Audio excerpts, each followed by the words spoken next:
me.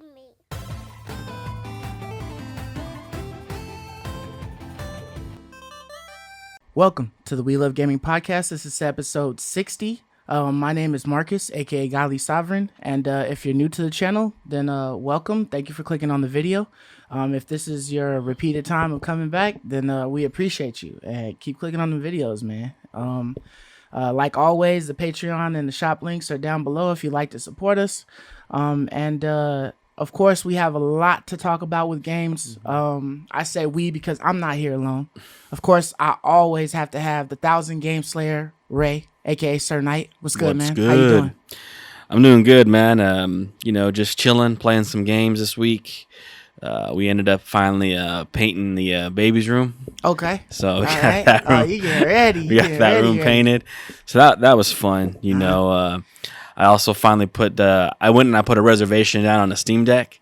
Okay. And it said I won't get my option to purchase it until 2024? second quarter of 2022. Oh, okay. Not as bad as 2024. Yeah, not that far away. Yeah. But I was like, dang. But what's cool about it is like wait. But you said second quarter though. Second quarter. So doesn't the We're Steam Deck talking comes like out this June. year, right?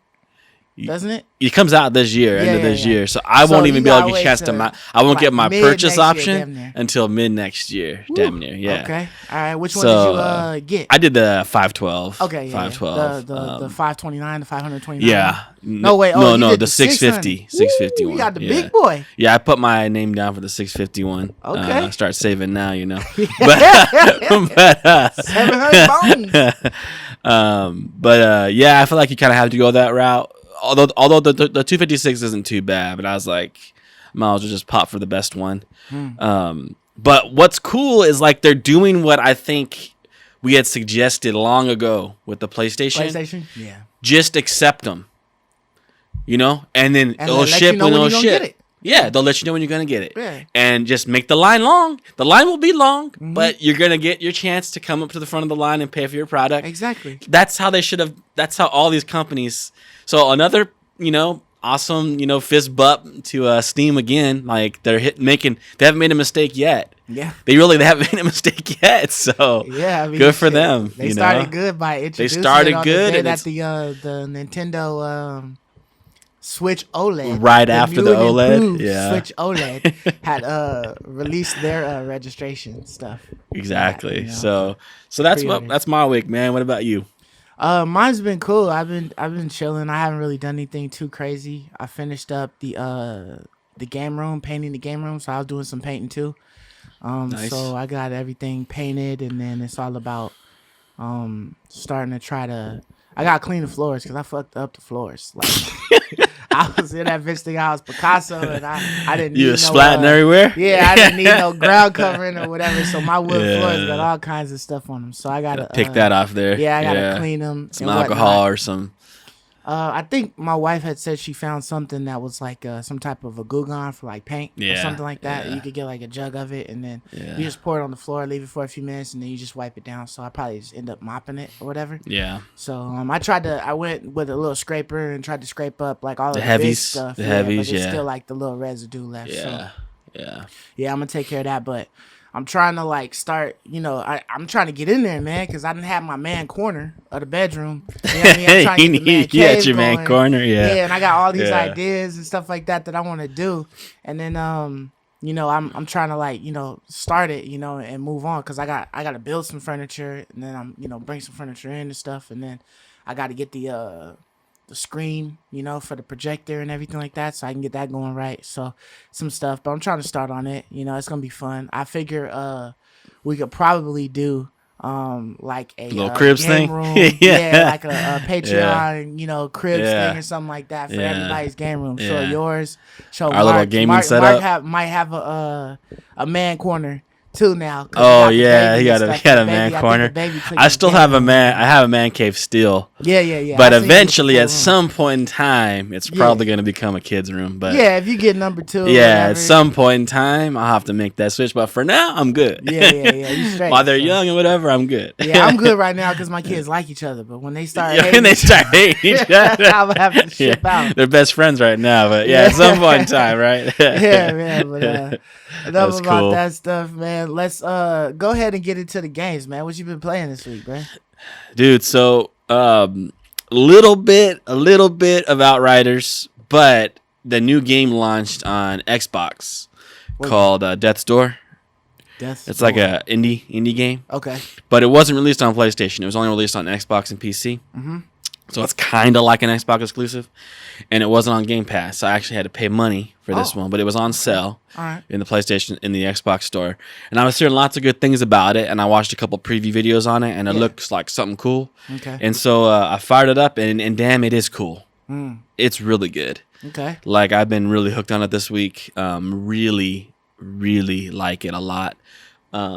If I were to describe it, I would say it's a mix between like a Hollow Knight and Zelda.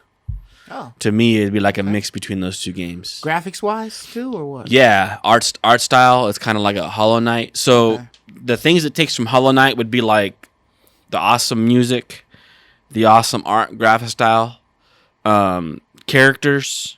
And just the ambiance of polish that it has. Is it a 2D side scroller? No, it's like Zelda, where you're looking down at your guy walking around. Right, Legend of Zelda, Four Swords or something like that. Yeah, not like Breath of the Wild. Oh, okay. But like the old school Legend of Zeldas. Oh, bird's eye view. Yeah, the bird's eye view ones that we used to play on. Yeah. So it's like a mix between. So it's like taking those old Zeldas and giving it like a Hollow Knight, artsy twist to it. And it's just like an absolute, it's so much fun. The enemy types, they change from zone to zone, so it's a new experience. The puzzles and really the mysteries of the world are like really fun to discover and solve. I can't say enough really good about it. For me, it's like, so far, it's like this year's Hades in how I feel about it. I don't know if it's quite like a masterpiece. I don't know if I give it a perfect 10. I mean, you have to remember with Hades, every single line is voice acted. And in this game, none of it's voice acted. So whenever you come across a character, it's all you have to read. Okay. Which is similar to Hollow Knight. Do they make noise at all? Like no. See, in Hollow Knight, they made noises. Right. But in this one, they don't make any noises. So there's no verbal character really there from it. So it's all read. So that's like one knock I would give it.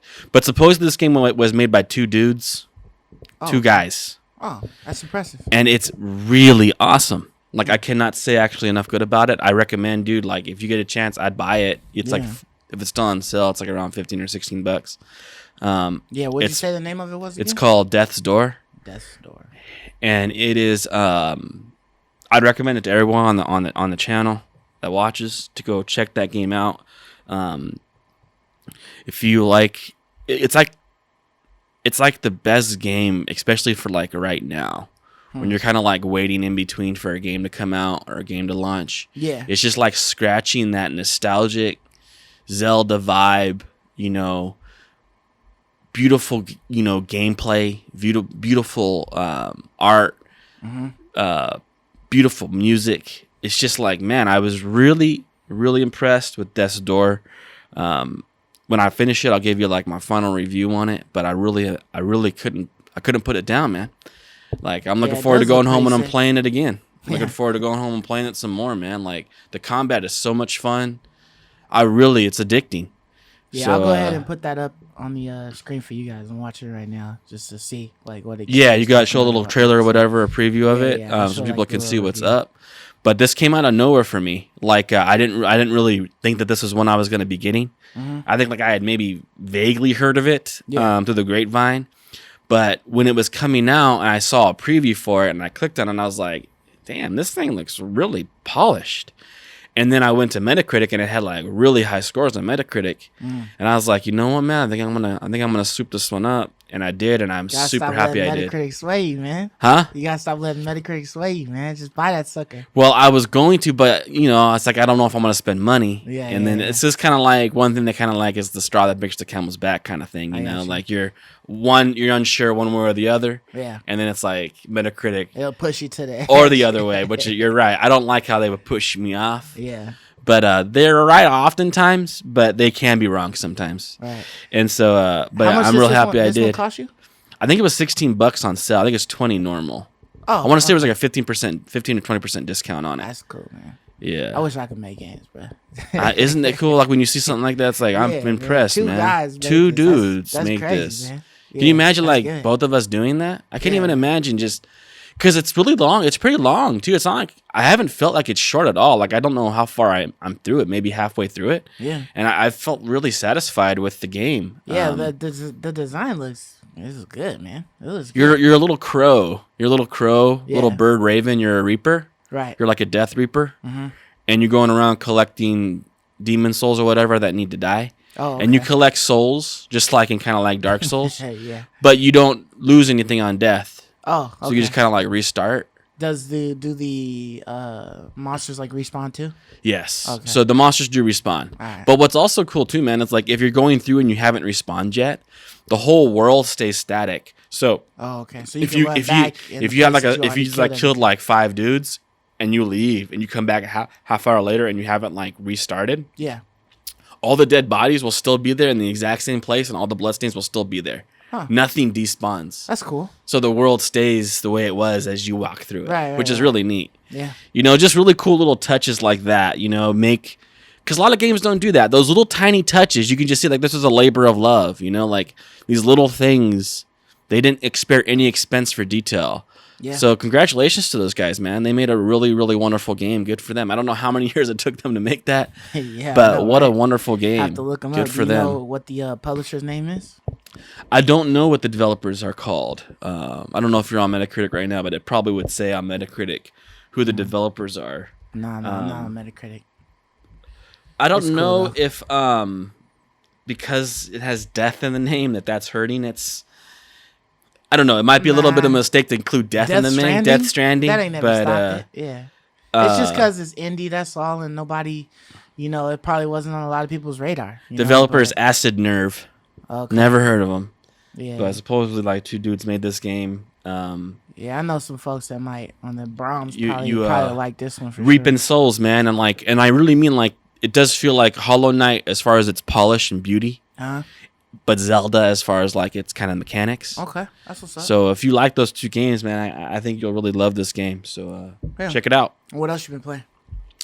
And that's pretty much it, man. Okay. Just so been you Death's just Door. found this and been zoned in on I've been found this and been zoned in on it. Nice. And I'm probably going to try to finish it this weekend or next week. Because there's some games coming out next week that I want to play. Well, which ones? ones? I'm probably going to buy Tribes of Midgard okay. for the PS5. All right.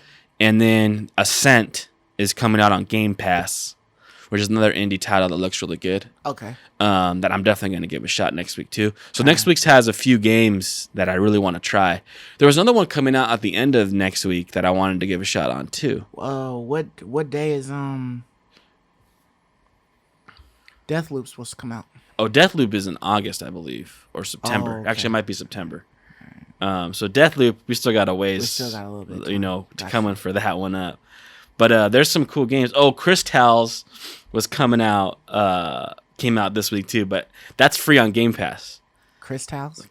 Like crystals. Yeah. But it's tales, so it's like Crystals. Okay. Like you're telling a tale. Yeah. Right. That came out on Game Pass, so that's free. Okay. And that was a brand new game, and a lot of people were looking forward to playing that one. Mm-hmm. But the Metacritic score wasn't high enough that made me want to like jump in and play it. Okay. So I know, man, I'm being somewhat influenced by that Metacritic score. I might give it a try. But because it's free, I'll probably try it at some point in time. You can. And it's a new game, so right. I would want to see. It came out this year, so I'm always trying to collect the games that came out this year for my, to keep track of my end of the year, my favorite games that we do at the end of each year. So I'll probably try it to see if I like it at all, because it's like high. Actually, it's kind of like high and low. Some people love Crystals, some people aren't so hip on it. So Maybe I could fall into the camp who loves it. I have no idea. So I should give it a shot. Right. And it's free on Game Pass, so I have no excuse. Might as well. Anyways, man, what you playing? Yeah, man. So I was trying to be a little active this week. So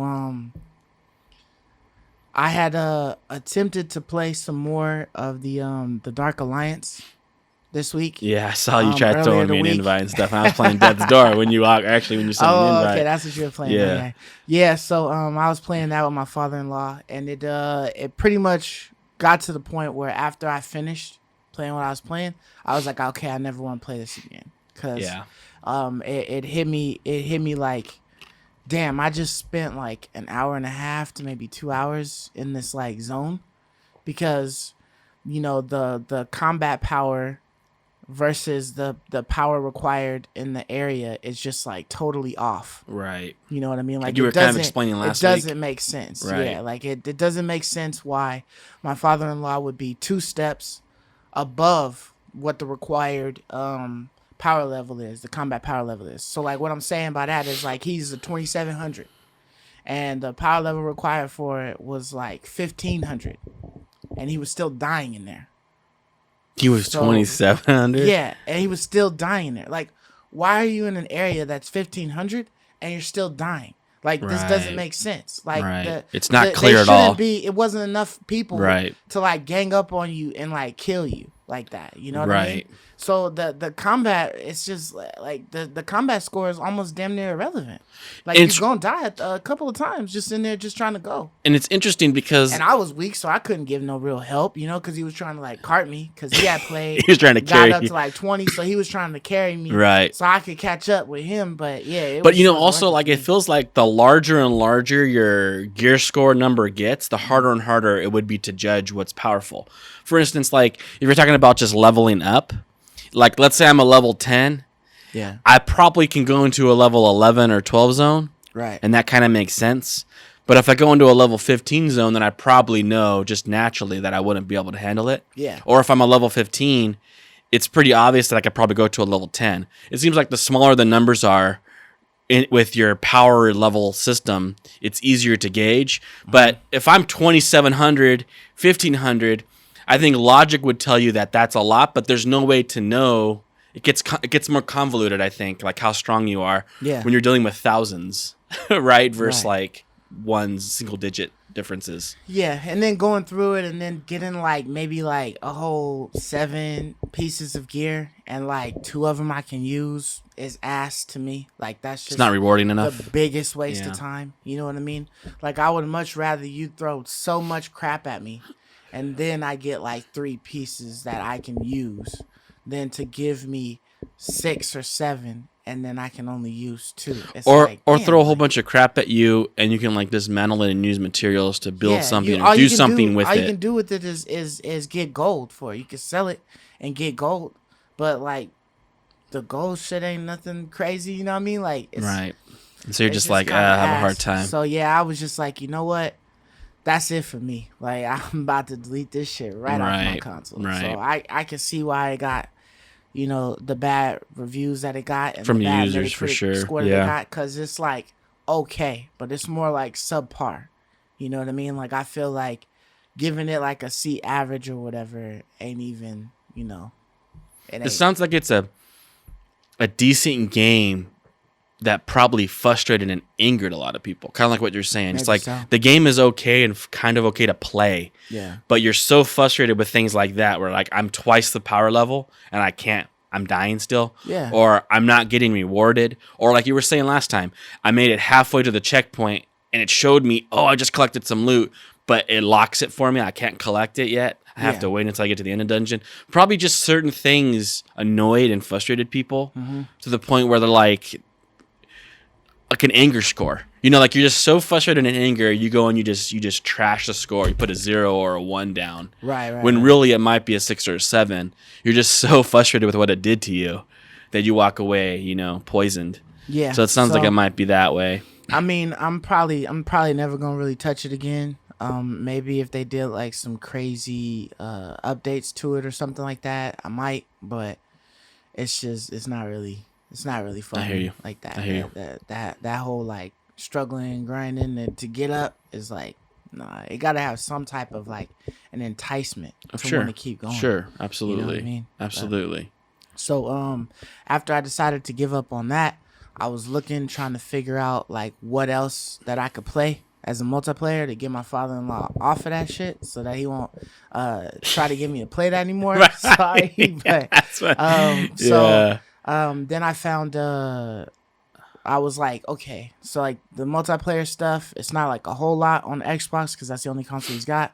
So out of the Game Pass stuff, I was kind of deciding between Fallout 76 and Sea of Thieves. And Sea of Thieves downloaded first, so I was okay. like, So you put them both on the queue list. Yeah. So we started playing Sea of Thieves, and I got like mixed feelings about Sea of Thieves. Like I feel like Sea of Thieves could be really fun, but there's certain aspects of it that make it like uninteresting a little bit. You mean by what interesting? What do you mean, boring? Yeah, boring, and then like another like incentive thing. Like there's no hardcore incentive type stuff. So like I'll tell you exactly what I mean. So when you start it, you get like your ship or whatever, and then I had my father-in-law join me after we both did the tutorial to figure out like how to work everything and stuff. And so you get on the ship, and I have to say, man, the ship is like one of the hardest things in the game, just because like you really have to like manage everything. Oh, and like it's like real life being. I wouldn't say it's real life, but your it's sail damn and close to everything, being, like, right? on a ship, right? Because like when you drop the sails, you can't see shit in front of you, so it's like I gotta like get off of the steering wheel because I have to grab the steering wheel, and then I have to steer the boat, and then I have to get off the steering wheel to like see where I'm going. Isn't that how it would normally be back in the day on the ship? You'd have like your XO or whatever who's like on the side of you, kind of like telling you land ho, or someone's like communicating to you because you don't know where you're going. Right. So all the eyes on the ship are kind of communicating. Right. What's going on? Turn left. Right. Yeah. But so solo, it's like really tough. And then like you have to like to slow down, you gotta like drop the sail or raise the sails, you gotta drop the sails, you're doing all of that stuff. And there's just two of you on the ship. You're constantly smashing into rocks and different things. I heard that. I heard it's really hard solo to sell a ship. Dude, I heard. It's tough. You want like a whole team, really. Yeah, and so like I tried it with the small ship or whatever. And then as you're playing, like you find all of these different things, right? Like you get these like little quests or whatever to go out and find like a treasure chest. So you have to look like really hard at the map. And so it kind of like sucks, but I also appreciate it because it's like almost on some like real shit.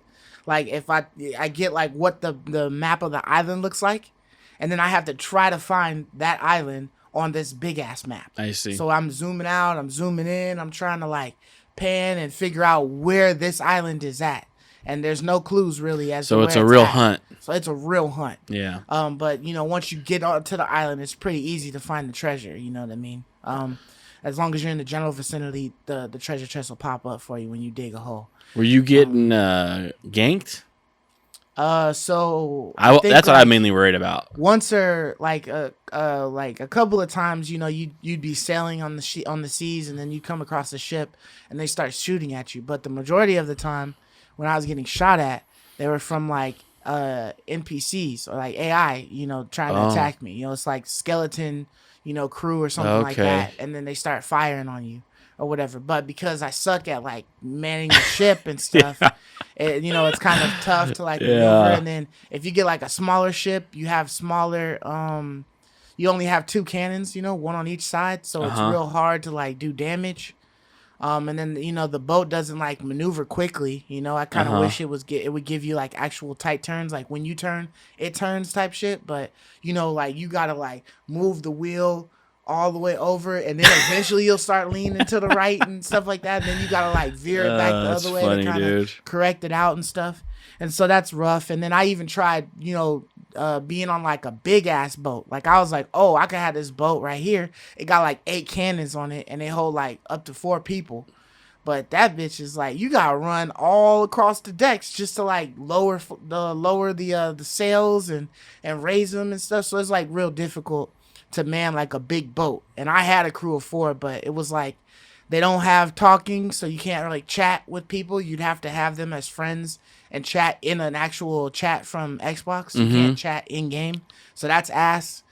So that's like tough. Wow, just a lot of little things again. Yeah, and then like me and my father-in-law, we were going and we were collecting like all kinds of shit. Like, we had like about 4 or 5 treasure chests in there in the bottom hull of our ship, the little small one. And then we had like a couple of like, silk, sugar, stuff like that we could just bring back to a port, drop it all off and get mad money.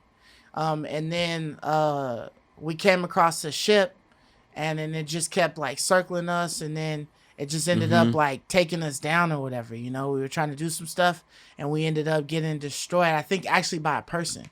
An actual person got us that time. Like we were getting attacked by a skull one or whatever. See, that's what I worried about. And they can steal your treasure in that game. Yes and no. Like basically when your ship gets destroyed, everything just floats. So it's just out there. So if you could get to the map when you get attacked and you're about to go down, and then pinpoint exactly where you are, you could probably sail back to that position and then grab your stuff if they didn't take it. They're gonna take it, though. But that's the whole point, right? To take it. Like that's the whole point. They have the chance to take it. That's why they're killing you. Yeah, I would assume, so they can collect your loot. Sometimes they just be firing on you just to fire on you.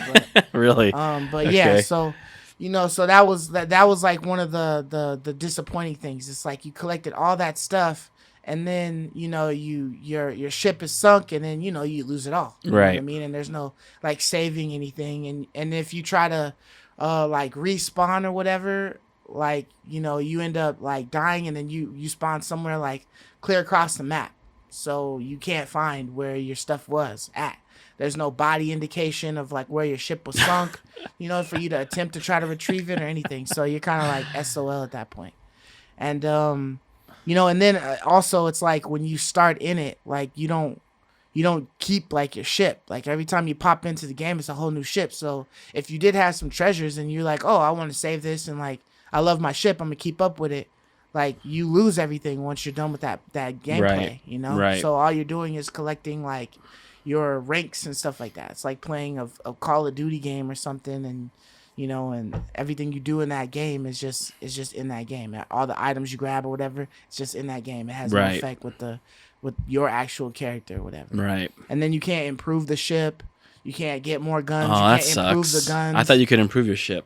All you can do is cosmetics. That's all it is. Oh. Your sword, your gun, it's all cosmetic. That's all you can do is change the cosmetics. And then on top of that, and then I'm done griping about it, is that you can get pets in the game. But from what I've seen, you can only buy the pets from a pet emporium. And it's real money. You have to have to buy coins or whatever to buy the pets. To get the pets, yeah, you have to buy the special in-game currency. Is there no way to get the special in-game currency apart from cash? Not that I'm seeing. I mean, I started the game and I had like 25 of them, but you need 699, 450 to get them, and it's like $6, $7, $10, right? For that stuff. So. I'm not seeing how you get those coins. Maybe there's a specific way how you can like store them up. Maybe like do really good during the season, and then you'll get some coins at the end that you'd be able to flip and use for a pet. But other That's than that, a shame. So I mean, I like the game and I would like to play the game, but I would want like my own ship. You know what I mean? A ship that I can upgrade, level up. Like how you did in Black Flag.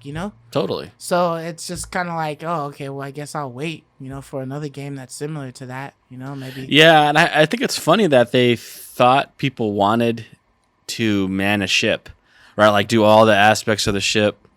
I don't know. Maybe that's fun for people.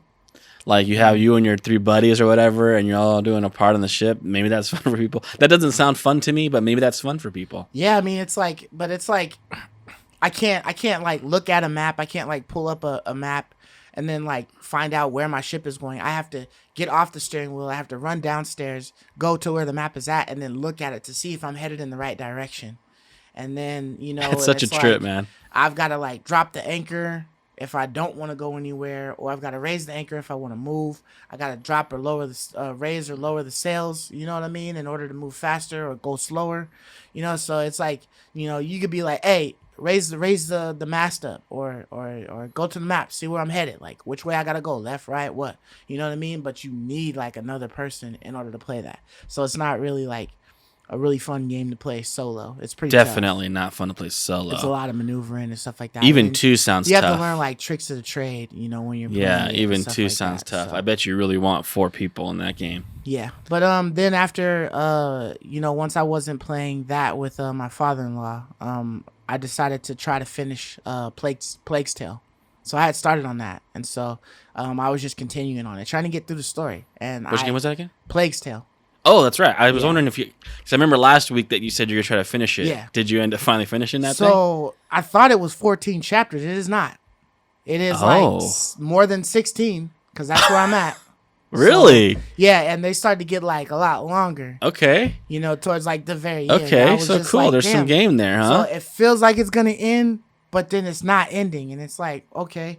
And then I got caught at this one point. I'm not gonna, you know, spoil it for anybody. Just because you know, it's only been out for free, you know, for a little bit. Yeah, so somebody wants to try it. But there was like one part where I got to in the story towards the end, like in chapter 16. You think it's I'm the end? getting my ass handed to me. You think it's the end? Yeah, no, I think it's the end. I think it's the end, yeah. You're getting your ass but I'm handed to getting you. my ass handed to me because they want me to fight like all of these soldiers, and I got to slay them with the slingshot. And the shit ain't like locking on and like working quick enough. Like they're running up at me. So like I have to go into like a certain area, and then I got to fight these dudes off while I'm waiting on something else. And it's like I'm not cleaning their clocks quick enough. So they end up running on me, and then I don't have enough materials. Time to I've been pull up burning the them trying to run through. Time to pull up the GameFAQs YouTube edition. Nah, because it's not difficult to get like to know what I gotta do. I just gotta kill the guys when they're running at me. But it's like the targeting and the speed that they're running is like it takes a minute to get your slingshot going, you know, and target. And so because they're running, you know, they're running down steps, up steps. So it's like, you know, the shot might be on point, and by the time I flung it, he just dropped down a step, and then it's right over his head, and then it takes me a minute to get the rock again and throw it. So you know, it's just I haven't had luck with that area, so I've been having to repeatedly do that, and I'd have to say that the load times are atrocious. Even on the PS5? Yeah, they're pretty long. Seriously? They're pretty long. Well, that sucks. Sea of Thieves is really damn long too. Sea of Thieves is long as shit.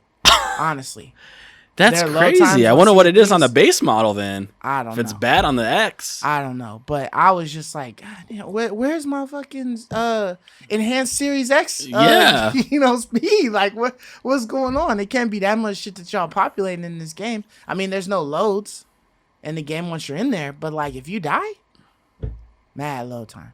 And Plague's Tale is really long. I mean, it's like.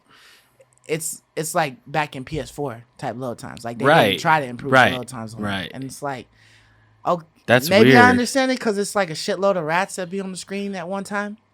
So I just don't know how you can't load it it faster with a solid state drive that thing has. I don't see how it's like not possible. I don't know. Maybe that's not what they optimized. It's just load maybe all quicker. they did was optimize graphics. But yeah, maybe. But yeah, so you know, still trucking along with that. I feel like I'm this close, but you know, I don't know how close I am. Yeah, I was up to like 2 last really night trying to see if you can finish it because you wanted to have it for the so pod. Close, but I didn't get to finish it, so I'm gonna still try working on that. But yeah, those are the things I've been playing. Cool. Yeah. Cool, man. You know, if you guys haven't got Plague Tale, man, I would recommend it because I actually like the story. Like I watched the cutscenes and stuff, and I like the story. So it's a cool game. If you haven't, I think it's actually on Game Pass. So if you have Game Pass or PS Plus, you have no excuse. Like hop on it, right? I need to do that one as well. I need to get on that one too. Yeah, for sure. Because I really want to try it. Yeah, but enough for all of that. Let's go ahead and get into the quick shots. So the first one we're gonna talk about is Netflix and them getting into mobile gaming. That's the route they want to go initially. Yeah, they said that they wanted to do games and add that into their repertoire, and they've decided that they wanted to start in mobile gaming. I guess that would be easier for them, and they also said that they weren't going to charge anything extra for adding games to their service, which is understandable if you are going mobile, because half the shit on mobile is free now anyways. So it's like, you know, why would you charge on the mobile game, you're probably not gonna get anybody to buy. Yeah. If you had to like increase it. But I guess I'm interested to see like what they're gonna actually create. I feel like it's just gonna be like indie looking mobile game titles. Or something. Yeah, we're still in the dark exactly on what kind of games they're gonna make. Are these gonna be interactive games like what was it, the Bandersnatch or something like that, or Bandersnatch? Bandersnatch. Is it gonna be something like that, or is it gonna be like a full-fledged developed game, or are they just gonna like offer a platform for developers to put their game on, kind of like Stadia or whatever? I don't know. We don't know what direction they're going to be going with yet with their gaming industry, but I think they're trying to stick true to their we're not raising the price on you. Not yet. I think they're going to try to stick with that. You think at some point in time when they're going to increase the price of the subscription? They raised the prices already. Before. I think this is just a way movies and stuff like that, and everything. Like when they started adding more original content, they had upped the price a little bit.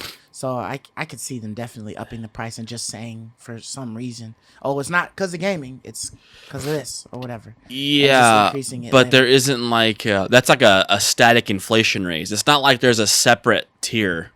No, that's what I mean. Yeah. Right, that's what I mean. They would just increase it all around. Right, but like for instance, on like Disney Plus, there's like a separate tier, like a premium access or whatever to like certain. Like for instance, you need premium access to watch Black Widow on Disney Plus right now. Yeah, which premium access is you literally have to pay $30 to get access to the movie. Right, that one movie. That's what I'm talking about with on Netflix. They don't do that. Yeah. It's like whatever we make, you get. There's no like additional cost on top of your subscription fee. Right. And of course, inflation will make the prices right. But I think what they mean is like, if they launched games right now, I don't think they're going to charge you any additional money. Like right now, to just play the games. Play the games by themselves. Right. Yeah, I think they're trying to stick to that. They might just raise the overall price of the. Well, I don't think they are. No, I think that's what they're trying. They're trying to say that they're going to keep it the way that it is, and I think that's because like it makes sense, right? Like. If I'm already a Netflix subscriber, I'm subscribed to them for streaming shows and movies. Right. Why would I want to be charged an additional amount for a service I won't never use? Like the vast majority of people, not the vast majority, but a lot of people on Netflix are grandfathers, grandmothers, mothers, fathers, boomers, right? Who aren't playing games, right? You and I would, but why is my dad's going to be charged an additional fee because they added content that he'll never touch? Like, I think that's their concern. It's kind of like on a YouTube channel. Like when you go and you subscribe to, let's say, a guy who does, we'll throw it out there, cooking, right? He does cooking. And all of a sudden, he transitions to movie reviews. What's Ant's channel? Yeah, Ant's channel is... is it Yo Ant? Or no, is it something else? I think it's just Ant's Barbecue Cookout or something like that. There you go. Yeah, if you were to subscribe to Ant's Barbecue Cookout. Yeah, if you were to subscribe to Ant's Barbecue Cookout, you probably subscribed to him because you wanted to learn about barbecuing. What if he all of a sudden started to change his content to movie reviews? You'd be like, well, hey, man, this isn't what I subscribed. This isn't what I signed up for, so I'm gone. Right, and so I think Netflix would risk losing some members if they're getting charged additional money for content they have no desire to watch or use. So that's why I think Netflix is determined to try to just slip this in to like their already existing services. And then, of course, you're right. Like over time, they'll raise the price for inflation, but I think they're never gonna make it feel like it's because they're adding in games or adding like a new tier on there that I could see that would make more sense, but it sounds like they've said in this last recent interview that they're not doing that. They're not raising the price of their subscription service. Yeah, well, let's all pin that shit and see how it goes. Let's see how it goes, right? So we'll see. Yeah, but I just think that they're known as movies and TV. So you don't want to alienate your customer base. That's what you grew your customer base off, is those things. You don't want to all of a sudden alienate them. Right. You know what I'm saying? Yeah. And start charging them for something they have no desire. They didn't come here for that. Right. Right. Yeah, for sure. So the next topic that we wanted to talk about was Tencent. And it looks like they're just about done with buying Sumo, which is the developers who made games such as Crackdown and Sackboy, the most recent PS5 exclusive. Yeah, which is a pretty high quality game. Right. Yeah, and they're actually purchasing them for 1.3 billion or somewhere around that figure. And that's interesting. I mean, I don't how Yeah. many like what hits does Sumo like have Well, that's besides what I was wondering. Why they're so thirsty for this company? Like, why do they want and Sumo so they're not badly? of course they're not getting I don't think they're getting the IPs because I believe Microsoft owns Crackdown And Sony and owns then Sony Sackboy. owns Sackboy. They just like They do have their own IPs, but they're mostly it's like known contracting out. Yeah, they're mostly like merch for hire. They're like contractors, right? It's like, yeah, we'll contract this title out to you. They do a good job with them too. There were some other games too that they did that were like remakes or they're not remakes, but they're like spin-offs of already existing IPs. They do a lot of that work, right? So I don't exactly know what Tencent wants with Sumo. That's what's a mystery to me, is I don't know what they want with Sumo. I don't know, because supposedly they're going to be able to keep their contracts they have already.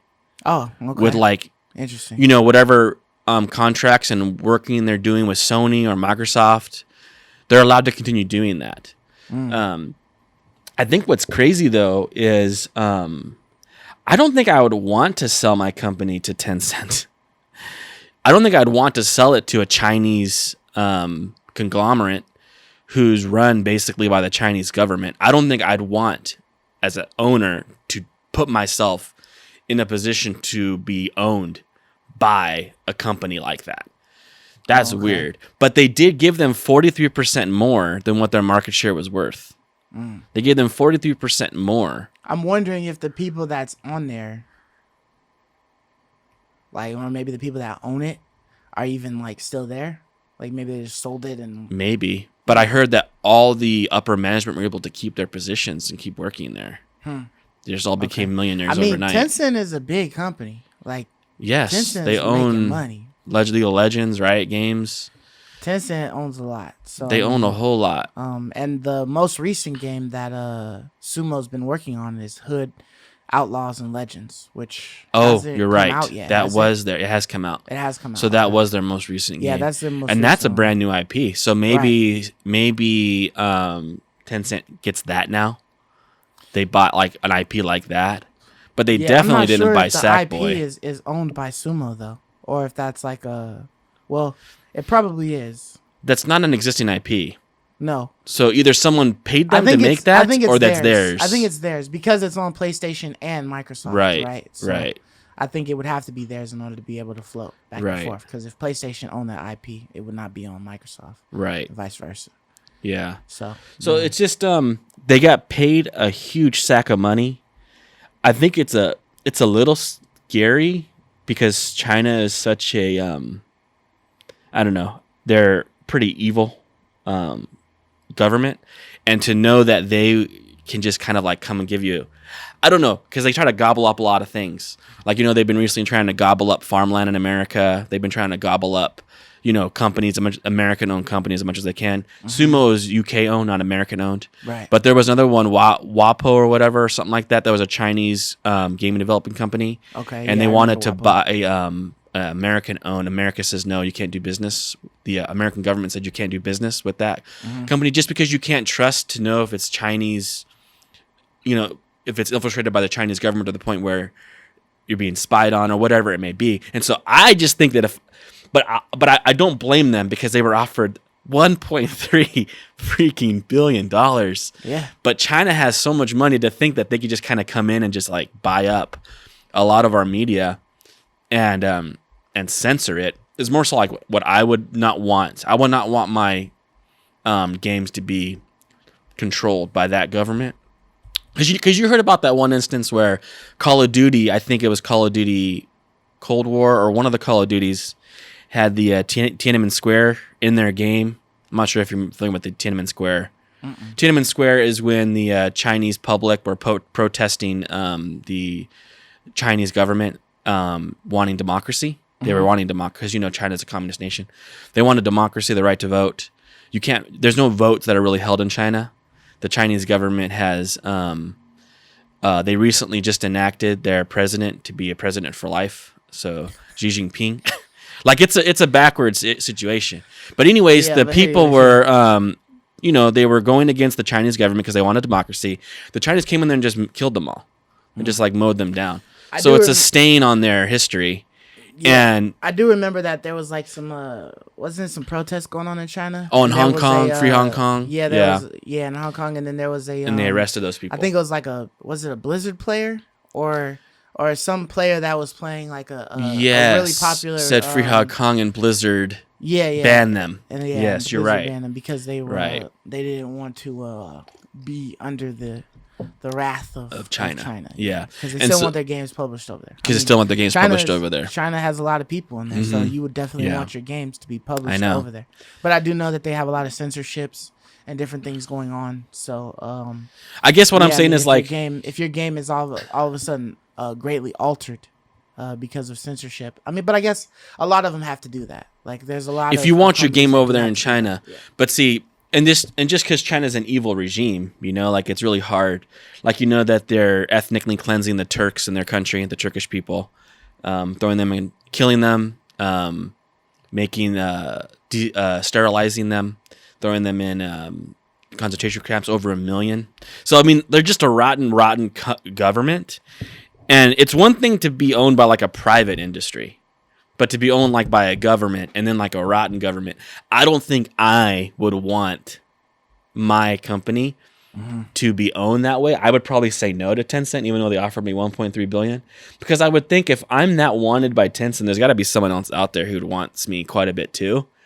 But maybe not for 1.3 billion, which is why I understand it's hard to say no, man. But also, and sell it off. Is there a fiduciary obligation? I wonder, like in contracting or something between like the stakeholders and investors, that if you're ever offered like a certain amount over your value, that you're responsible. Like I wonder if there's a fiduciary responsibility to sell if like a certain threshold's hit, because that's a huge percentage over what you're worth. Maybe if you're talking about to your investors. Yeah, to your investors and stuff. Like, I wonder if that happened. That could be. And like, you don't really have a choice.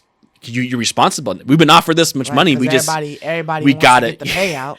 That's why they invested in the company. So that's a tough thing too. Yeah. But it's an interesting dynamic going on with this. I really do wonder, had Sumo been American, had the American government allowed that relationship to take place. I'm curious. Because Sumo is UK owned and different laws, different rules there. I would just be wondering, because China's an adversarial country, how that would go over. But I think it's cool that they're gonna supposedly let them keep making the games they want to make, and they aren't going to make them cancel any of the arrangements or partnerships they have already. So that's good news. Yeah, for sure. I mean. And that's a crazy amount of money. Yeah, but Tencent has their hands in a lot of stuff. They do. Yeah, Epic Games, Supercell, Riot Games, Activision Blizzard, of course, Ubisoft. See, everyone is like, and what we mean by their hands on enslaved. them is that they've invested in these companies. They have stock in these companies. So Tencent is it's a big stock to purchase, and Tencent has stock in like a lot of things. So yeah, but you got the tendrils everywhere, man. Yeah. So, but yeah, so it's cool. Congrats to them boys over there at Sumo. Congrats to Sumo. 1.3 Definitely billion congrats to Sumo. That's some life changing numbers right that's there. A huge amount of money, man. But that's incredible. Yeah, but moving on to the next topic, we got the Tom Clancy XDefiant free to play shooter that was, I don't know, was it announced or they just revealed? Showed footage? It was revealed. It was revealed and announced. I mean, I don't know if I don't know if I heard about it before. Well, I know that they've been. It was like ghost dropped some stuff. Yeah, it was like ghost announced. Right. I remember I sent a text out to the We Love Gaming crew that Ubi was going to reveal a new game. Right. And it was like literally like the day before. Yeah, I mean they've been talking about all of this like the free to play stuff that they're trying to lead towards and things like that, and we thought that it might be like Extraction. Might be one or something like that. We thought it was actually Splinter Cell. We were actually really hoping for Splinter Cell, right? But this is a Tom Clancy, but it's this. It's XDefiant. Man, Why are we never gonna get I guess Splinter Cell is just gone, man. I guess I don't know, man. we'll never see that game again. So I know like Tom Clancy is like this I guess like this world or whatever. Right. But is the dude real for one? Is he alive? And is all the Splinter Cells based off of like books that he's written? I don't think they're based off like direct novels, but like they're based in the worlds that he's written. So I think they might be like spin-offs or like stories on their own. Okay. I don't think like direct, one word for word stories from his books like Game of Thrones was. Okay. But like just spin-offs from his world. And so they have all sorts of spin-offs from his worlds because it's all about military, related stuff. Yeah. And so this is a new one though. This is completely new. Yeah. I don't even know. Yeah, what's interesting is you mentioning Tom Clancy. This game seems so kind of far out there. I don't know how there's any connection to Tom Clancy here. Probably the guns and like just the guns, right? The guns. I don't know, the military. The gunplay is very live action. I don't know. What did you think though when you saw the gameplay and everything? Like, what did you think? I thought that there was a lot of futuristic stuff that was in there, with like the shieldings and like the different types of grenades and stuff that they had and whatever. But I was just kind of like, okay, damn, another like arena shooter, you know what I mean? Another one of these games. It's like, oh, okay. I'm not a big fan of these, so it doesn't faze me in a way that somebody who like eats shits and sleeps FPSs. like nothing but FPSs. Yeah. But I could see this being like something else that's like super competitive, possibly, as long as they do it right and it is actually like fun and whatnot. Then I could see a lot of people being on this and playing in tournaments and stuff like that for this game. Dude, man, this just, I don't know. For me, Ubisoft is like coming off, they're like screaming desperate to me. Like they are so desperate to get a Fortnite. It sounds like they so want one so badly. Like they're making Riders Republic, they're changing Assassin's Creed to Assassin's Creed Infinite. They have XDefiant now. It just seems like everything they're doing now is to try to get the next Fortnite. They just sound desperate when they've been very successful with what they've made. Valhalla and Assassin's Creed Valhalla and Assassin's Creed Odyssey were like the highest selling Assassin's Creeds they've ever had. Yeah. So those games are already successful in their own right. Mm-hmm. And they're willing to throw away, it's kind of like the old saying, two in the hand is worth, a bird in the hand is worth two in the bush, right? Where like you have something right now in the hand that's awesome. Yeah. You're willing to like let it go away to try to get the two that are in the bush. I don't know. That seems like, I don't know why there's this desperation to try to get the next big, Apex Legends, Fortnite game under their wing when they're already so successful in what they do. If they were struggling like Stadia or something like that, where they're really struggling to get something going on, I can see them pivoting. But you don't really pivot when you're winning, right? Yeah, I mean, I don't know. I guess it's like, I guess they're just probably trying to maybe reduce the type of games that they're working on. Like once they find that one, then that'll be their bread and butter, right. And then they can just keep doing Assassin's Creed or some shit. Once they find the next Fortnite, they can just dump everything into that and be happy. Yeah. Instead of all these branches. They'll just keep one game and just keep advancing that game. You know what I mean? So they don't got to keep publishing new IPs and different shit. You know what I mean? It's just like, I don't know. They're trying, but I think it's just like all of that residual money. You know what I mean? Like all of that stuff. That's they really want it badly. They want it really badly. But see it's what it's done for Epic, you know what I'm saying? So it's like, But you're like hunting for it. That kind of stuff just kind of happens, I feel. Epic didn't make this, Epic didn't make Fortnite with the idea or notion that this is going to be the next big thing on planet Earth and the whole world is going to want to play it. It was just fun enough and free enough that it made it that way. Ubisoft is trying to make a Fortnite, right? Like Fortnite wasn't trying to make what Fortnite is today. They were just trying to make a good game that could make money. Yeah. They would have loved to have been as successful as Ubisoft is. They weren't what Ubisoft is when they made Fortnite. Now they're bigger than Ubisoft, but I'm sure when they made their game, it's kind of like you were saying earlier, I could just hope to be this, right? Even if I could just hope to be Ubisoft. And they surpassed Ubisoft, but now Ubisoft feels like they're trying to force their way into that realm, and it feels like an act of desperation. And also, didn't this look? I'm really curious about your opinion, but didn't this look, when you watch the gunplay, literally, I swear, like 1-to-1 verbatim Call of Duty? Yeah, I was just thinking that in my head. Yeah, wasn't it like everything? The reloading, the way the guns sounded, the way they fired, the time to kill. I mean, they look good. The time to kill was like, you know, in Call of Duty, just a few seconds and you die. Right. This felt like a few seconds and you died. Like one shotters. You're like, you just like it was a Twitch shooter, just like Call of Duty. I was like, dude, this feels like a blatant copy, man, of Call of Duty. Well, I mean, and then they had the power-ups though, like you were saying, the shield and stuff, which is like, so what are you trying to do here? Is this like Overwatch meets Call of Duty? You know? Yeah, or trying to make it, I guess, more futuristic than the more Call futuristic, of Duty Modern maybe? Warfares have been. You know, I don't know. Didn't the kind of arenas look a little bit like cartoony, or not cartoony, but like a little bit like not serious? I don't know. I didn't really notice anything like jokey about They didn't them. look like a military Air Force base, right? They had like all sorts of colors. I mean, I don't know. I just thought that it was like, maybe more pleasant. Mm-hmm. I don't know what the word would be. Whimsical. It looked a little bit more whimsical, I guess, than like real life. You know how Call of Duty is like real life, or in a sense how all the Tom Clancy's are kind of like real life.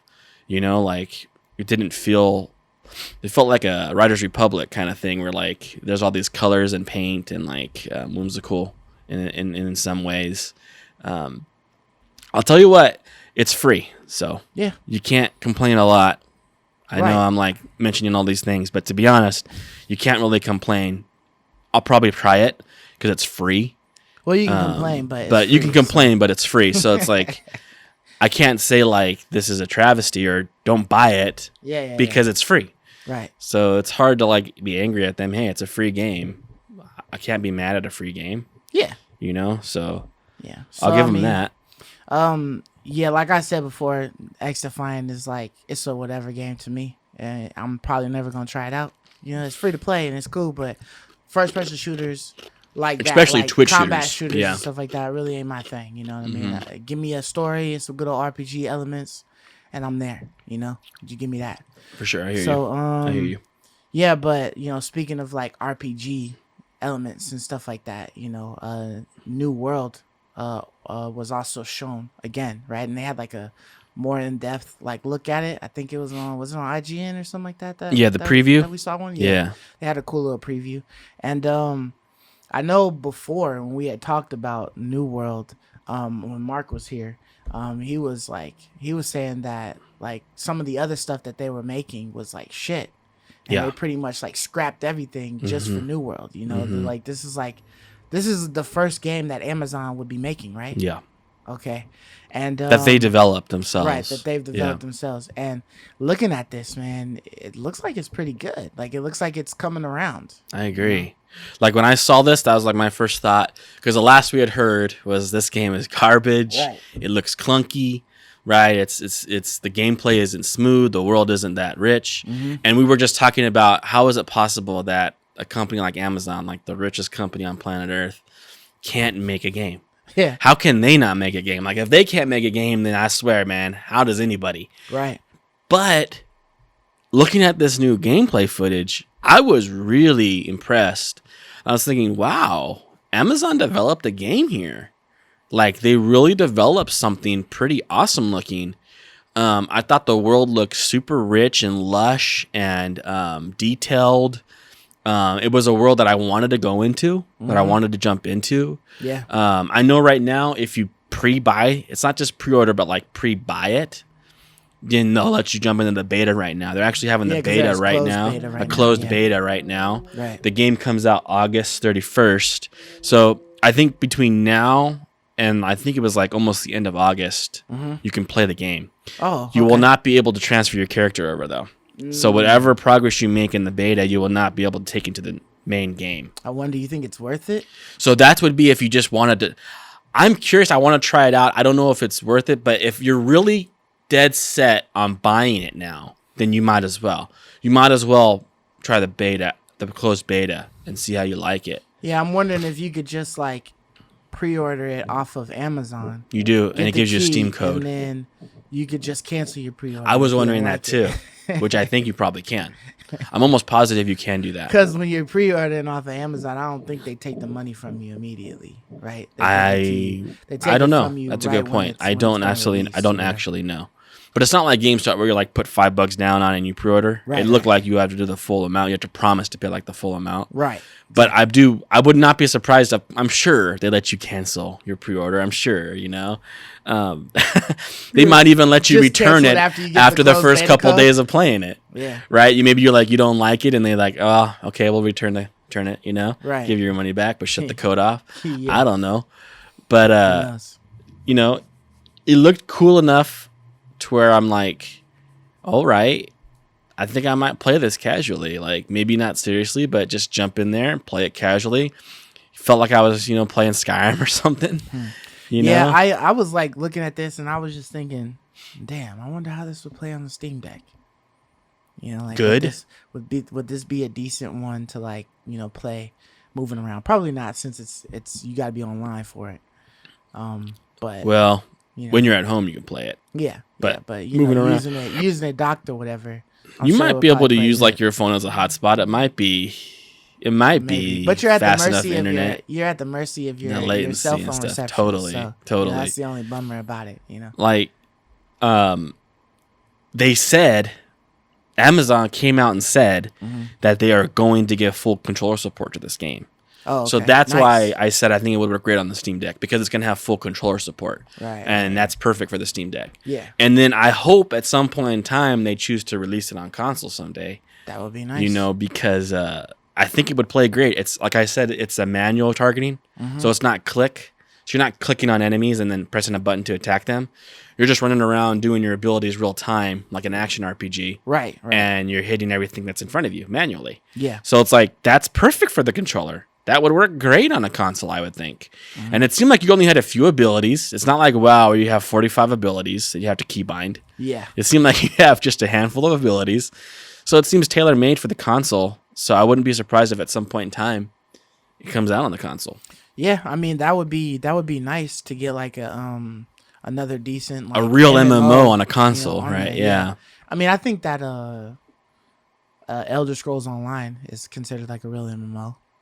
It is. So you're right. That's one that's on there, but I You're know right. not too many succeed on console. That's Most probably of the them only are one that does. striving. Yeah, I'm surprised that Blizzard hasn't like put their heads together and just come out with a console World of MMO, Warcraft, on Xbox or PlayStation or something. I just think in my mind, you'd Probably have to. too much shit with the You skills could and you all could that do stuff. it, but there's so many skills. Yeah. Like I don't know how you would do that. I do know they have the little keyboard attachments. I saw one guy playing. He was using his controller for New World, but he had just mapped it. So the controller support isn't in the game yet, but he had just kind of mapped it himself. Right. He had this little keyboard attachment. You've probably seen that to the bottom of your Xbox. Your Xbox controller, and that let him use certain commands like M for map, to bring certain things up, and he could chat or use emotes. So doesn't really seem convenient, but it seems like a way but to like get that around would it. be one way you can maybe play WoW on a controller. Right. But you need a game like New World where you have few abilities, maybe 5 abilities at most, right? Yeah. And you have simplified. no clicking. And if you did that, you wouldn't want to mix the console people into the world with the PC people, because the console people would just get shit on all day long. Right. There's no way you can beat a guy with mouse and keyboard. Right. He's clicking faster. He's targeting you faster. He's pressing his abilities faster. Everything's faster. So you want to have like maybe a console server where like this server is for console players only, and then you could probably do that. But yeah, they never really tried to make some type of World of Warcraft version for console. Shockingly enough. Yeah. So unfortunate. I feel like that's like a missed opportunity. Yeah. Yeah. Just figure out how to like streamline the abilities. Create like a couple of new characters that just have less abilities. I agree. Just make a little dumbed down version. Yeah, and have a just separate bring server. all of the worlds over. And Yeah, you go exactly. all through the stuff, but you playing on The controls on are your just a thing. little different, right? Yeah. So on to the next game, Skull and Bones. Yeah. Now this is Finally. done by Ubisoft, right? This is Ubi. Yep. Yeah, and they've been working on this bitch forever. And apparently it has just now hit alpha. Finally. So, like, okay, they started making this after Black Flags. After Assassin's Creed Black Flags, they started developing this game. Right. Because people loved the crap out of Black Flags. Specifically the boat aspects, the sailing, the destroying ships on the water, basically Sea of Thieves. So Ubisoft has been working on this thing, and they just have not been getting anywhere with this. I don't know what the deal is, but they've just we don't know what the deal is. They've been pulling hairs out trying to get this thing to go, and it's finally at the point where they can consider releasing like an alpha for testing, which is nuts because Black Flag is quite a few That years means old. it's basically done. It's now just polishing and testing. Yeah, but a lot I can feel change. Like they've got a lot of a lot polishing can to do from change. alpha to a beta. Right, a lot can change. But what I mean is they have a game. Yeah, That's that's why this substance. is good. Is they actually have a game, right? This isn't like with Elder Scrolls in design phase, right? Like they actually have something built, Right. and they have something that they want to start testing now. Yeah. And so that's what's really cool is like this is actually happening. Because you're right. Back when Black Flag came out, which I'm looking right now, it came out October 29th, 2013. So that's going to be 8 years ago now. Yeah. This October. And literally like the very next E3, they announced Skull and Bones. Right? Yeah. And I think most people out there probably already know this already. I think you agree with me that our favorite Assassin's Creed is Black Flag. Yeah. That's my favorite Assassin's Creed to ever come out. Right. And Odyssey is a close second.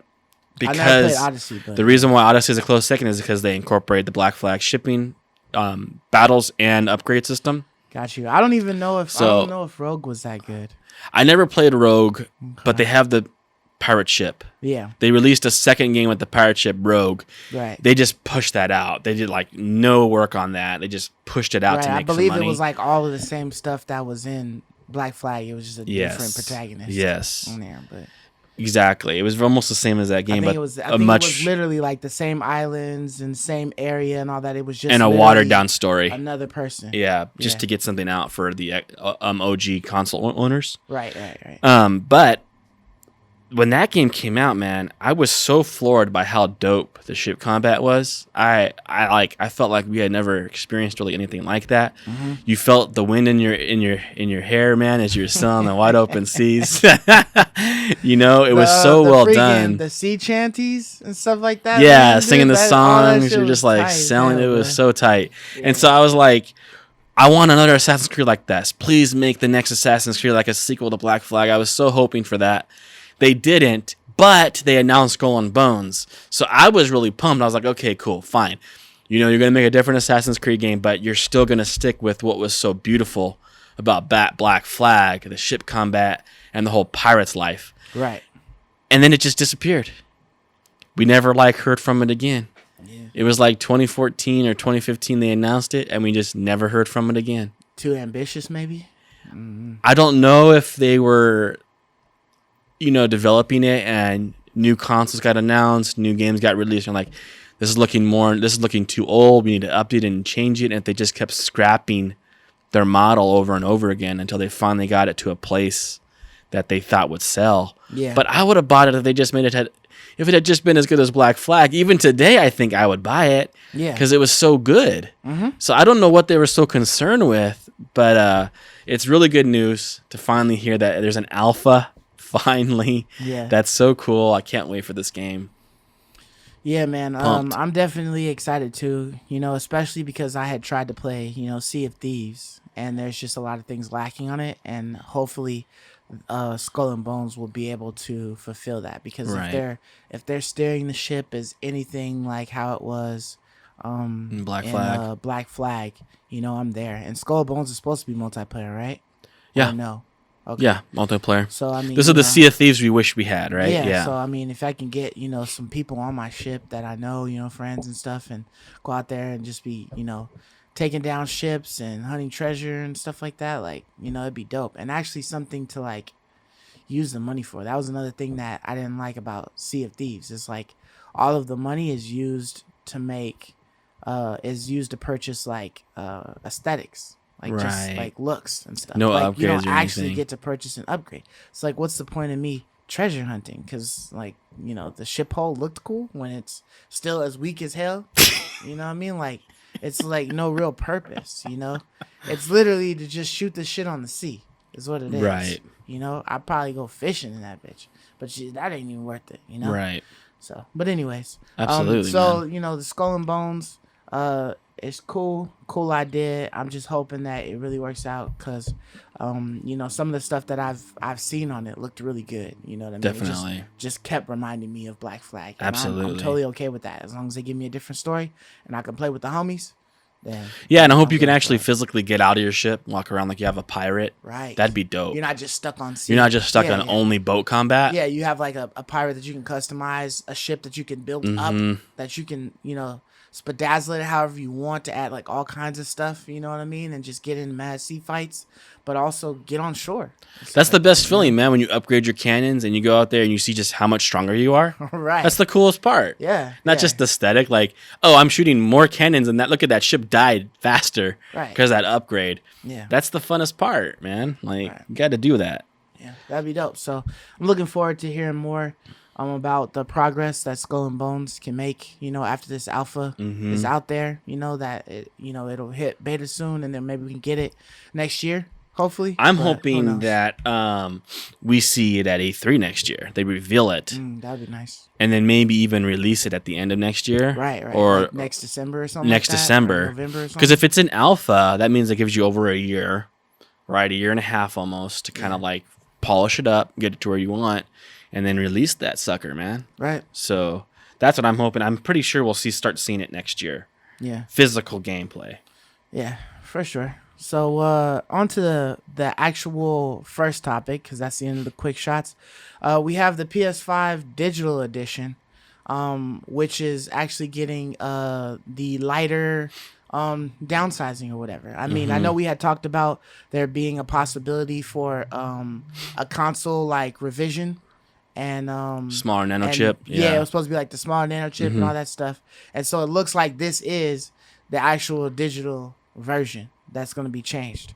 So, you know, I know we talked about like the smaller chip and stuff like that, but do you know if there was anything else that was really changed about it besides just like taking out some of the extra innards that would make it heavier? All I know is that the system is not going to be like any faster or run any differently. I think they're just trimming the fat. Right. Okay. Just making it smaller. Yeah. Just trying to optimize the insides or whatever. Just trying to optimize or something like that.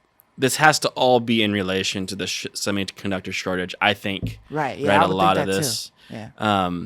Also, I wonder why they are only doing this to the digital edition and not the disc edition. What do you think? Like, why do you think they're only modifying or lightening the digital edition? Maybe because they're doing that one first. Like, you know, if we try to go off of any of our previous theories about these consoles and going digital and stuff like that, right? They get more money going digital, right? We've already seen numerous times that the PlayStation stores do not discount their games that often. Right. And if they do, it's not by much or whatever. I think you're right. So it's like if I've pumped out both of these consoles, right? But the digital console is more profit for me as opposed to giving you the one with the disc drive, which is a little less profit for me. Then I would just pump out more of the digital consoles.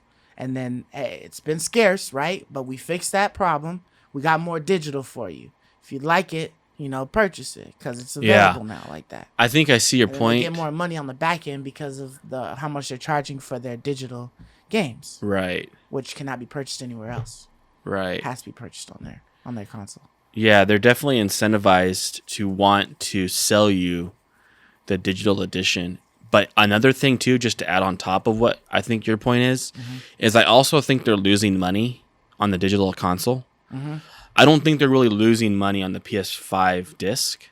Okay. I think it's really close. I think they might be making a few dollars. Yeah, on the I mean, because we know the disc drive is not worth much, right? Exactly. So, you know, the disc drive isn't worth a lot. So if the digital edition is only missing, if that's it, literally the only thing it's missing, it is literally every other component is the disc drive, then you know that they shot the price up $100 just for the disc drive, and the disc drive didn't cost that much. Right. So I tend to think that the disc edition is making some money. I don't think the digital edition is making any money. I think they're losing money on each digital edition they make. And so I think that this is a way to get those costs down too, right? Like remove some components, shrink it a bit, make it a little cheaper, and then still sell it at 400 to try and make up some money, because this might be revealing. This might be telling us that they never intended to sell this one for 400.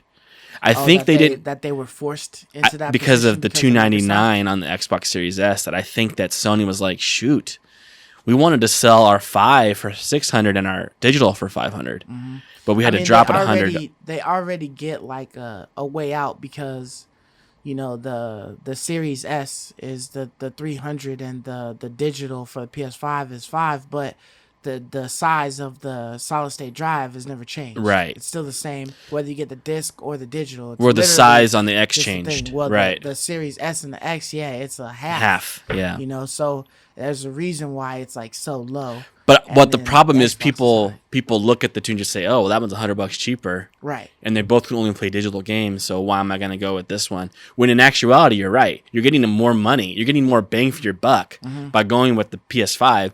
Not only are you getting a larger hard drive, but you're getting a faster processor, a better same GPU, processor as the one with the disc, right? And the limiting GPU it, too. They're reducing it from the X to the S, right? So you're getting this like downplayed version when you get the S, right, compared to the X. Whereas the digital compared to the disc is literally 1 for 1, except minus the disc. That's it. The PS5 digital pound for pound is just way better. The only reason why I'm so impressed with the S is because I think it's perfect for a Game Pass universe. Yeah, that's the only reason why the S I think is just a wonderful purchase. Right. Which I would recommend anybody. It's a great entry. It's price, a great. And it's it's $299. It's so cheap, and you're getting a really powerful machine for $300. Right. Really powerful. $300 is like so small. That's a Switch, and you're getting the Game Pass. Right. Was the Switch. Now it's $349, right? But I just think that this is telling us that Sony was like, shoot, man, like we're gonna release this thing at $399, but and also why I think you couldn't really find too many digital editions. It seemed like when it first launched, it was like 10-1. What I was hearing, it was like 10% of the consoles being released were digital, and 9 out of 10 were disc editions. Oh, okay. Because I don't think they were making much money on the digitals. Right. But I think now, once we see these changes, for the reasons you mentioned, number one, they really want to sell digitals. Right. I think they really do. I think that was their hope all along. I just think they were hoping to get 500 for the digital and 600 for disc. So I think their hope all along was to sell digital consoles. But when the Microsoft price came out, they had to drop their prices down and scramble and cut production of digitals and increase production of discs to make some money until they were able to make these changes. And I think like now when we see these changes coming out, I think you're right. I think they're going to start pushing when this new model comes out. They're going to start pushing more this digitals, one right? Yeah. than the disc edition. I definitely think that there'll be more digitals available now, just with the slight alteration. I think so too. And then I think eventually they'll probably get to it too for the disc. It'll just be a matter of time. I think they just want to get the costs down to where it's not costing them money to make it. Yeah. They don't care if they're not making money on it as long as they're not losing money on every sale. Right. Because you're right. They want to sell digitals because that's where they make tons of money. They have a monopoly on digital on their PSN store. Right. We saw that lawsuit a few months back, right? People are like, we can't buy anything, but nothing's on sale for us, right? So Sony wants to give away digitals, but I think they're losing money on every console sale, and they're like slow rolling it until this console. To figure out how to switch it so they can offset it and whatnot. So that's what I think this is all about. So I mean that's cool. I totally hope that people are able to get consoles soon enough. That too. And they just have to decide whether they wanted to wait on a disc or they want to just get the digital. You know what I mean? And just deal with it. This is probably a way to increase supply. You're right. Yeah, I mean, if that would happen, right? If more people get PS5s in their hand, then maybe that incentivizes more PS5 only exclusives instead of getting all of these that are on every damn, like PS5, PS4. Like, right. I'm tired of seeing that. I want to see PS5 onlys more. Me too. We've been talking about that before, right? I want to not have to pay an extra 10 or whatever just to get my PS5 features later on when they decide to do it 6 months, 7 months down the line. You know what I mean? So I want my shit now. I paid for it. I want it now. Yeah, and we want more Ratchet and Clanks and Returnals, games that take advantage of the hard drive specific to the PS5. Right. We want games developed for the PS5. It still seems like everyone's developing games for the PS4, and they're just being ported over to the PS5. We're not getting a lot of like PS5 tech. Yeah. Which that won't happen until they sell more consoles, unfortunately. Yeah. But hopefully this pushes them in that direction. More people can buy a digital, if anything, and we can see more games start to get developed for the PS5. For sure. So on to the next topic, we have Steam Deck. Lots of Steam Deck news. Yeah, Steam Deck. You know, I mean, it's the talk of the town. I mean, yeah, it is. Once they showcased it like a week ago or so, it's just been anything everybody's talking about. You know what I mean? It seems like it could be a game changer. You know, there was a lot of talk about the differences of the models, you know, with the 64, between the 64 having the eMMC hard drive compared to the 512 and the 256 versions that had the solid state drives. And they were, you know, there's a lot of people basically saying that the base model, you shouldn't get it. You should just get the second one or the third one because of that, you know, and having that. But there's people who have played the games, you know, and they've used just SD cards to run the games off of, and they said it's worked just as well. So, you know, there's been definitely talks trying to debunk that so that you can feel solid enough to purchase the 64 gig one and then just add yourself a nice big 256, you know, SD card and still feel good about yourself. Yeah, and not feel cheated. I think that is that never really, I don't think that really crossed your mind or my mind. When we heard we can expand it with an SD slot, we were like, oh, well, dude, we're good then, right? I think the reason why we wanted the solid state drive was not necessarily for the space, but was for solid state drive. Yeah, load times. Right. We just wanted faster load times. The MCC, the eMMC? Yeah, the eMMC hard drive will run games perfectly fine. It just will be slower load times. Yeah. And there might be some games you actually can't even fit on that amount of storage, unfortunately. Like, you can never fit Call of Duty on that. Yeah, on that system. Right. But you could put it on an SD card. Right. And so we were just like, well, it's fine. We can expand the hard drive with an SD card. We're good. But there was, you know, one channel in particular, Review Tech USA, who started spreading this rumor around. It became a rumor, really. Right. That you can't play games on an SD card. Like, you can't, certain games, like if you wanted to play like an open world game like GTA or Skyrim, there's too much to process that the hard drive can't do it. But so all of a sudden there was this concern, like, do not buy the base model. Like, do not buy it. You're not going to be able to play the games you want to play on it. AAAs are going to be hard to run on that SD card. Well, Valve came out, the lead designer, Lawrence Yang, came out and said, hey, just so y'all know, there's no problem. The system runs great on SD cards. Literally every demo we showed, the preview to IGN with, they were all ran on SD cards. So when you saw Control running, when you saw Death Stranding running, because that was the demos they let us see. Right. Death Stranding is an open world game. Yeah. Very demanding open world game. It's brand new. It's newer tech than GTA and Skyrim is. And it ran perfectly fine. Lawrence came out and said, yeah, those are all run on SD cards, just so you know.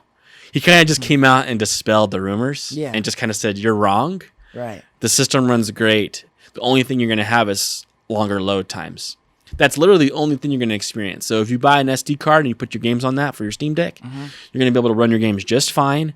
You're just going to have to wait longer for the game to load in, which doesn't matter to some people. Yeah. To some people, that doesn't matter at all.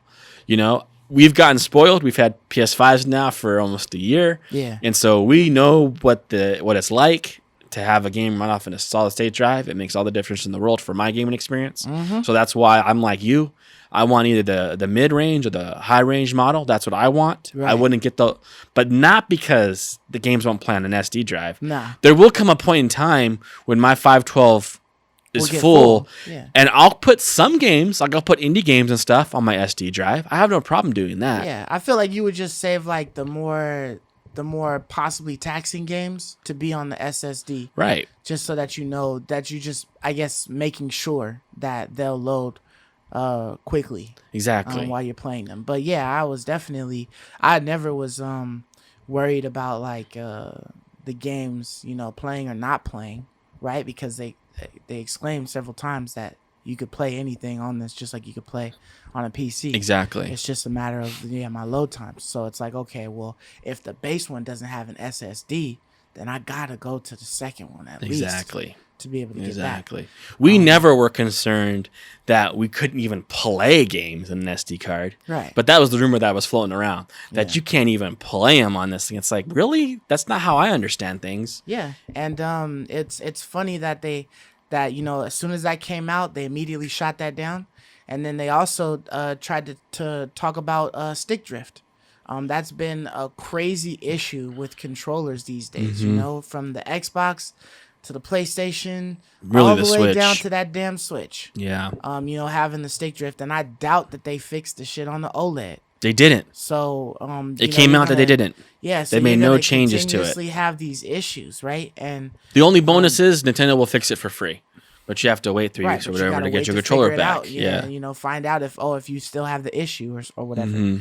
But Valve has come out and said that, hey, this Steam Deck, we've made every effort to not have stick drift issues on there. So I'm not sure exactly what lengths that they went to make sure that this was incapable of happening or very rare of happening, but. It's just one of those things we'll have to see. You know what I mean? But you're talking about like a model of controllers or whatever that's built into it. So it's like if you have stick drift and there's some shit you can't fix it inside of it. It's in your whole system and they get fixed. Yeah, it's not like a thing. Joy-Con you can slip off and send to Nintendo and use your other controller. You just got spare ones that you can put in. So it's major issue. You're right. That's a great point.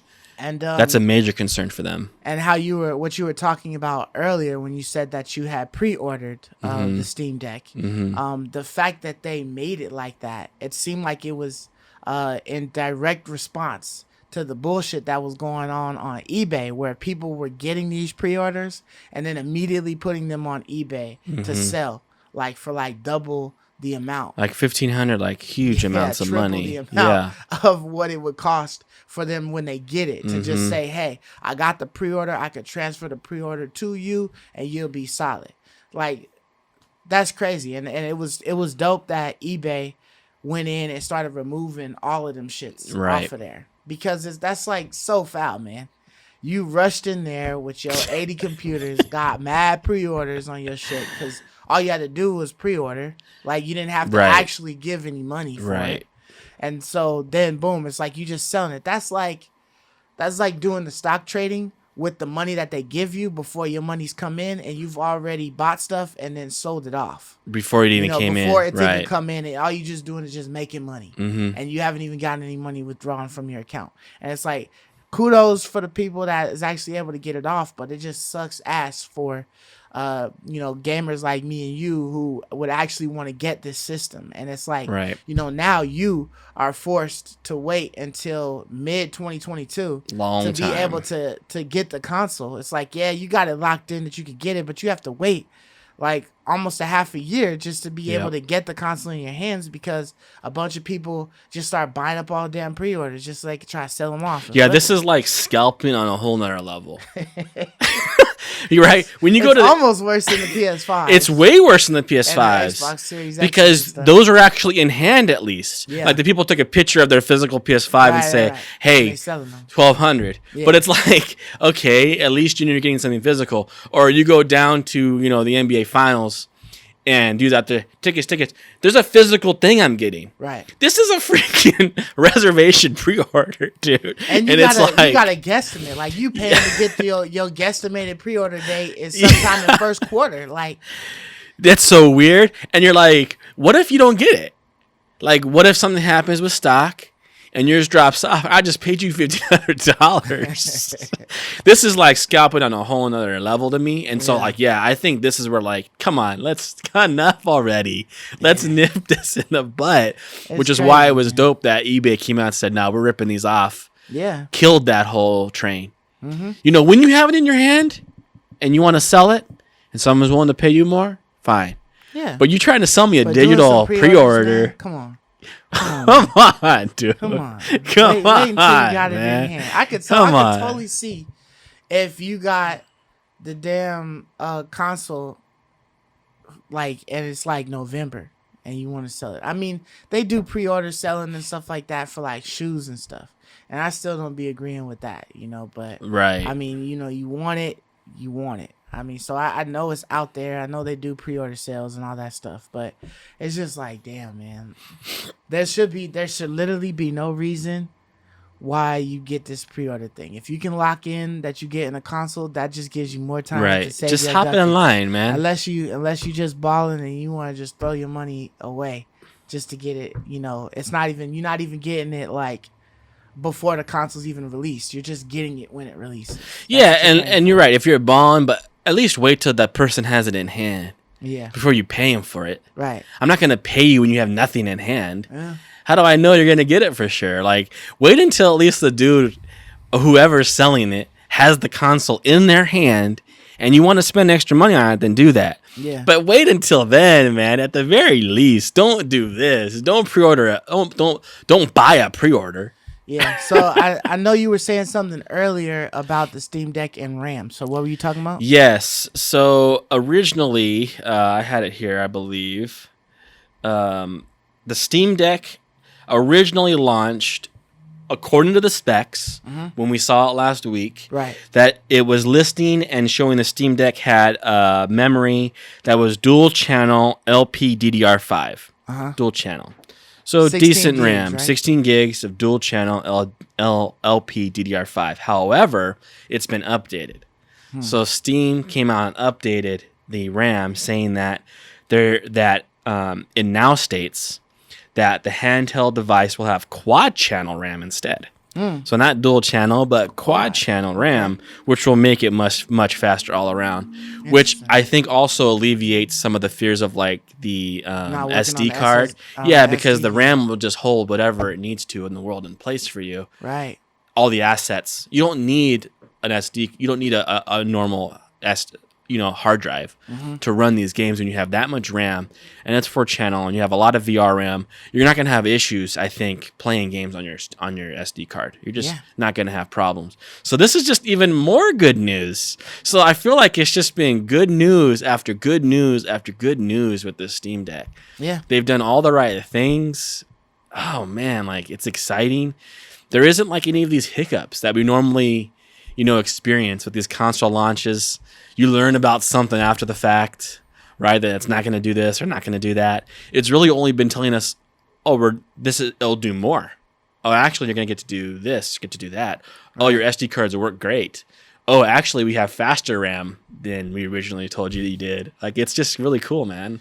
Yeah, a lot of fun news. So, that brings us to this question, this big question. Like, as good as the Steam Deck seems and sounds, looking at it as a whole, what games do you think would actually be good to play on this Steam Deck? I mean, to go wise. I mean, we already know that if you were to mount it and then hook a computer screen up to it, it would be just like any other PC or whatever, or like a decent, good PC.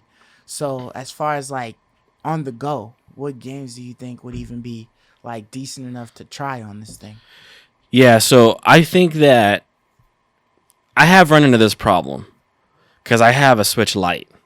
I don't have a dock Switch. Right. So every game that I get on my Switch, I have to play in handheld mode. I don't have a choice in the matter. Right.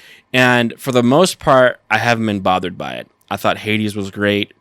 I like Mario Tennis Aces. A lot of the games I played were great. Yeah. But there were times that I had wished I had a television to plug in my Hyrule Warriors: Age of Calamity. Right. That new one that came out. Yeah. It just felt like it was too much on a little screen going on. Yeah, it's a massive battlefield. Yeah, it's a massive battlefield going on. It didn't feel epic enough on that little screen. Right. So I've run into some games where I've like, gosh, I really wish I could just attach this to my television and play it on there. I think it'd be so much.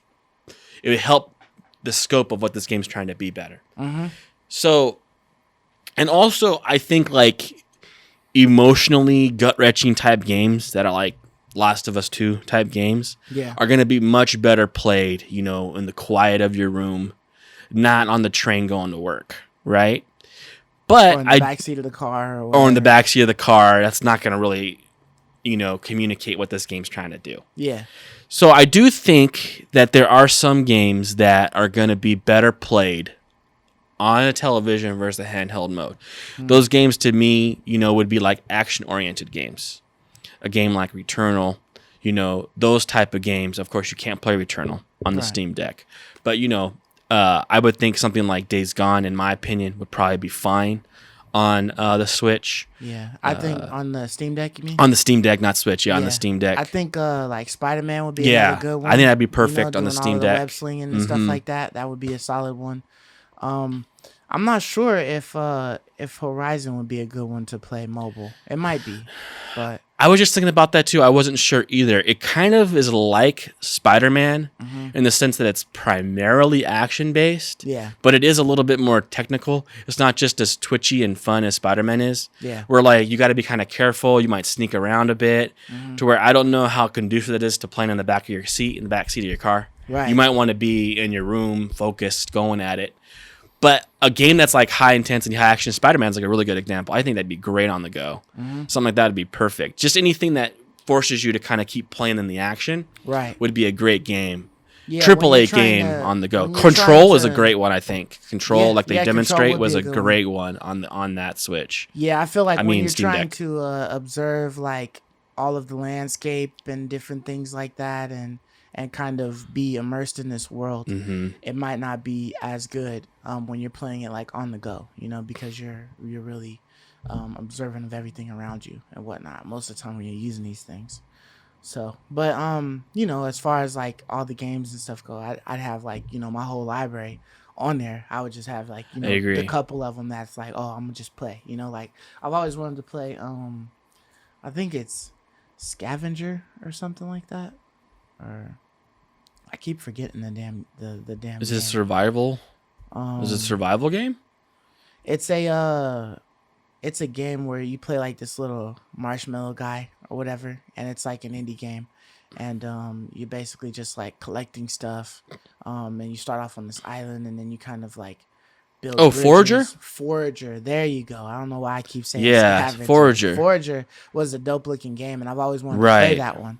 And I feel like something like this, you know, would work. Oh yeah, for like dude, Steam Deck is going to be wonderful for indies. Yeah, like Moonlighters, you know, these type of games. Like even the one I mentioned earlier today, Death's Door. I think it would be beautiful on the Steam Deck. Hollow Knight. Hollow Knight would be great on the Steam Deck. Like all those, and they'll run at 60 FPS. They won't run at 60 FPS on the Switch, but on the Steam Deck, those indie games, you can run those at 60 FPS easy on this thing. Yeah. Right, and it has a 60 FPS screen, so it's like it's gonna be really, really great. And if you really want to play, your system can play those. Just plug it into your television. Yeah. Buy the dock or buy an aftermarket dock, and you can plug it into your TV and play The Last of Us on your big screen. Yeah. Right. You can still have that experience. Yeah. Exactly. To, like, you know, to own the game on it. It's just, you know, as far as like playing it on the go or whatever. But yeah, I mean, you know, that's. I guess the question is more so. I guess what you're getting at too is like, how well do like really Sony games translate to handheld? Like if like let's say Sony decided to get into this, you know, ring now that Steam Deck's in there. Well, Game they Pass. just got their toes dipped in. They put a full foot in. You know, they got 2 games. Horizon they just and dipped their Days Gone, toes. But what if Sony decided, hey, we want to get into the handheld game now? It looks like Microsoft is going to be pulling ahead in this because the Steam Deck is basically, in my opinion, a Game Pass machine. Like it's going to be perfect for that. Yeah. So Sony's like, well, what do we do if they ever launch their own system that could play like all their PS4 and PS5 games on the go? Right. How conducive really is PS4 and PS5 games to wanting to play them on the go. Right? Like a lot of Nintendo games you kind of want to play on the go. You want to play Mario Tennis on the go. Yeah. Pokemon on the go. You want to play these games on the go. They're really good handheld. Right. But how conducive are Sony's types of games, like you were mentioning, Forbidden West, right? Last of Us, Detroit Become Human. These very immersive, cerebral, you're really intense games. How well do those kind of games really play handheld?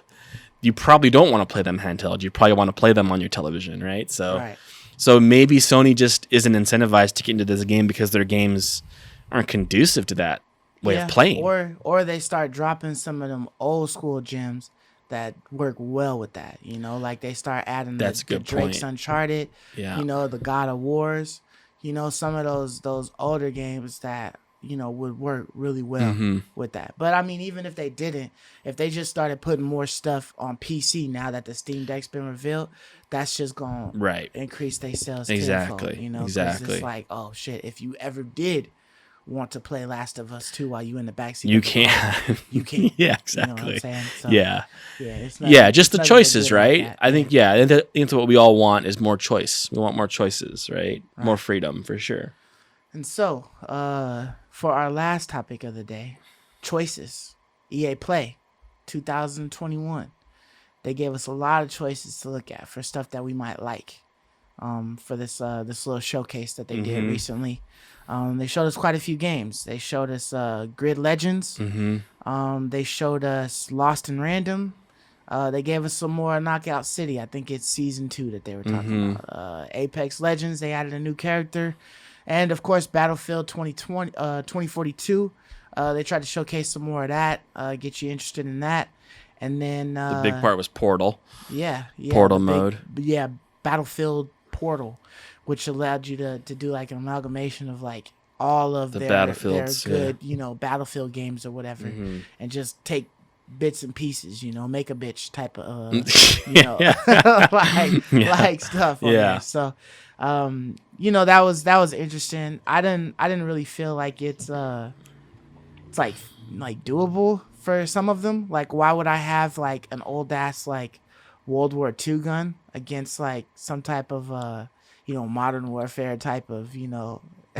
Right. You know what I'm saying? I'm not gonna shoot my musket off or nothing like that, at somebody, with an AK or something, It's or the old propeller driven warplanes being shot down by F-14 Tomcats. Like, yeah. Why would I want the F-14, please, right? Like, but it doesn't make sense. It seemed like Portal was more so for like creating mayhem and just bullshit, fun. You know what I mean? Like running around with paddles.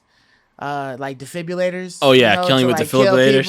Like, or the robot mode when they were like 2 robots battling. The robot mode. Yeah. It seemed like you could just do whatever the heck you wanted to do in whatever era they've ever given you. Yeah, so nonsense and mayhem is just I understand it. I understand why you'd want to put it in there because it just adds like a different flair, and people are able to do that. Kind of like remember when you used to do Halo All Rockets. Oh yeah, and everyone just running around with rockets. Yeah, or when just you mayhem. Trying to do Destiny All Knives or something. Like that, Destiny All Knives. Yeah, just melee. Like it's like there's or when you like the one mode on Destiny where it had supers all the time.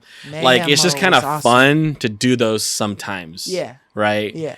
It's just like a change of pace. Like you don't want to always play that way, but just sometimes you'd always play Mayhem. Mayhem was always available. I would play Mayhem. Yeah, that was like the only chance where I actually had where I could actually compete. Right. You know what I mean? Because the other thing is just all about your gun. If you use the right gun and how quick you are using it. Right. But the Mayhem, you popping abilities left to right.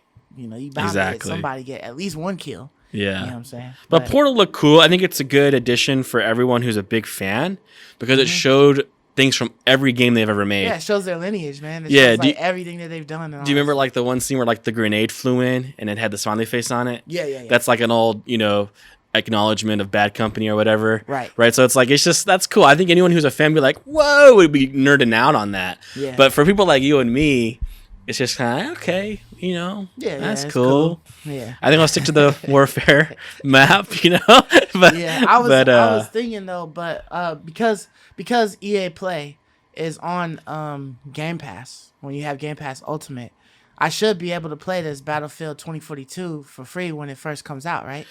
Well, EA always has a lag.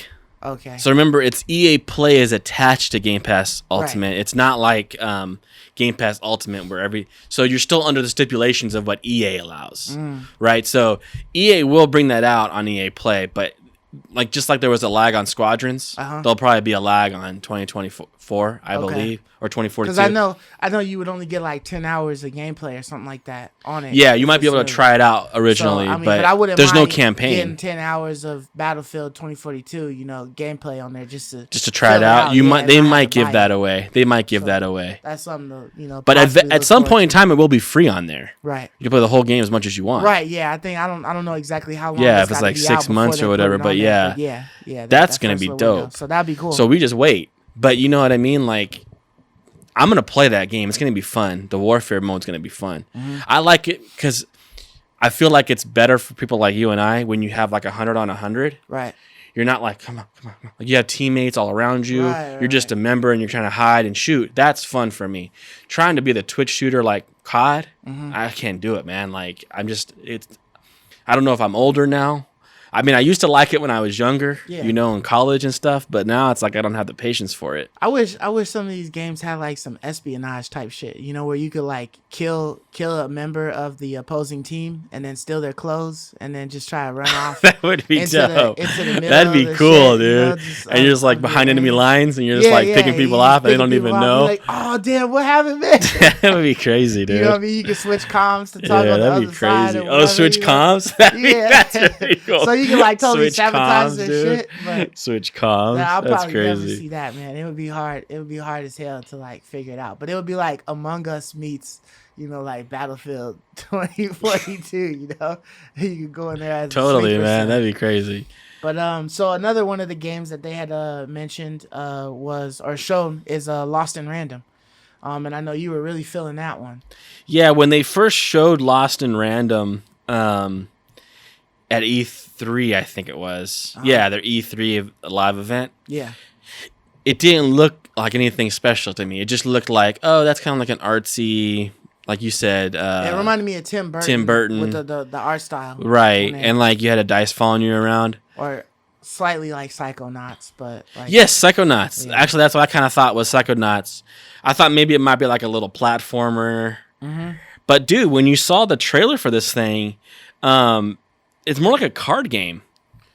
They have like a full card system where you collect cards, and then you pause the game. It's kind of like Star Wars Knights of the Old Republic that way, where like you can pause screen and like select cards and like activate them.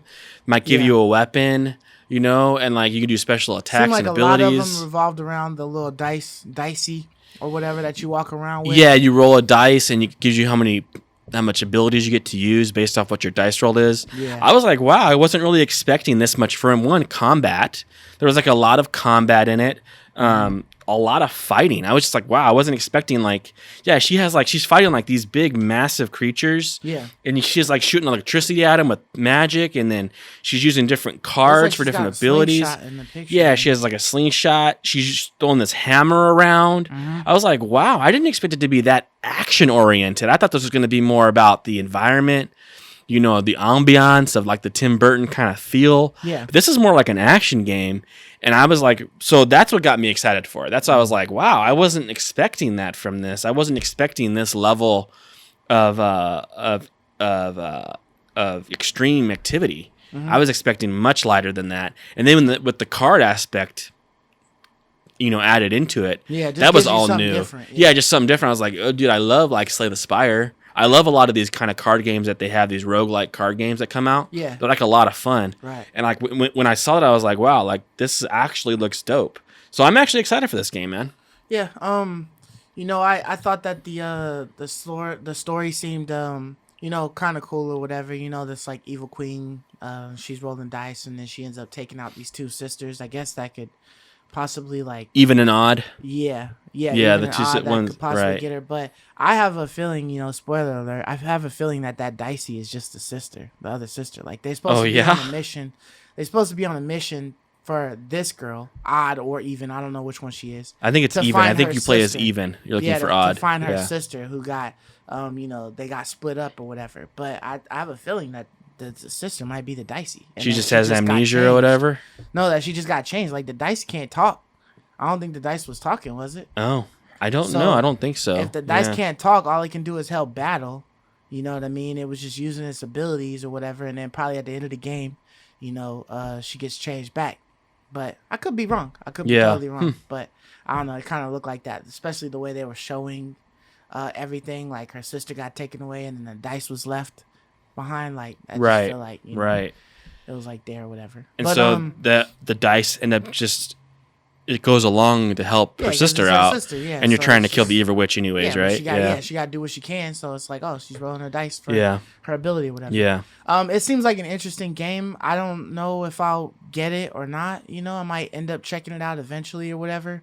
I'm just not really sure. I probably just got to see more or like actually see like some actual understand that. full on gameplay or whatever to see if I really want to like if it's something. Well, that's that what I I'm, was kind really of like interested in. excited about was because I thought they finally showed us kind of like some Yeah, they full on gave us a gameplay. better idea Not of a it, lot, just- but they finally gave us some meat of what you're doing in this game. And when I finally saw that, I was like, dude, this looks pretty fun. Yeah. But you're right. Maybe it's a little clunkier than I think. Maybe it's not quite as smooth or as fluid as I would want the combat to be. Right. Just from what I see, though, I'm pretty impressed. I wasn't expecting this from this game. But what I was pretty damn impressed about was this here Grid Legends game.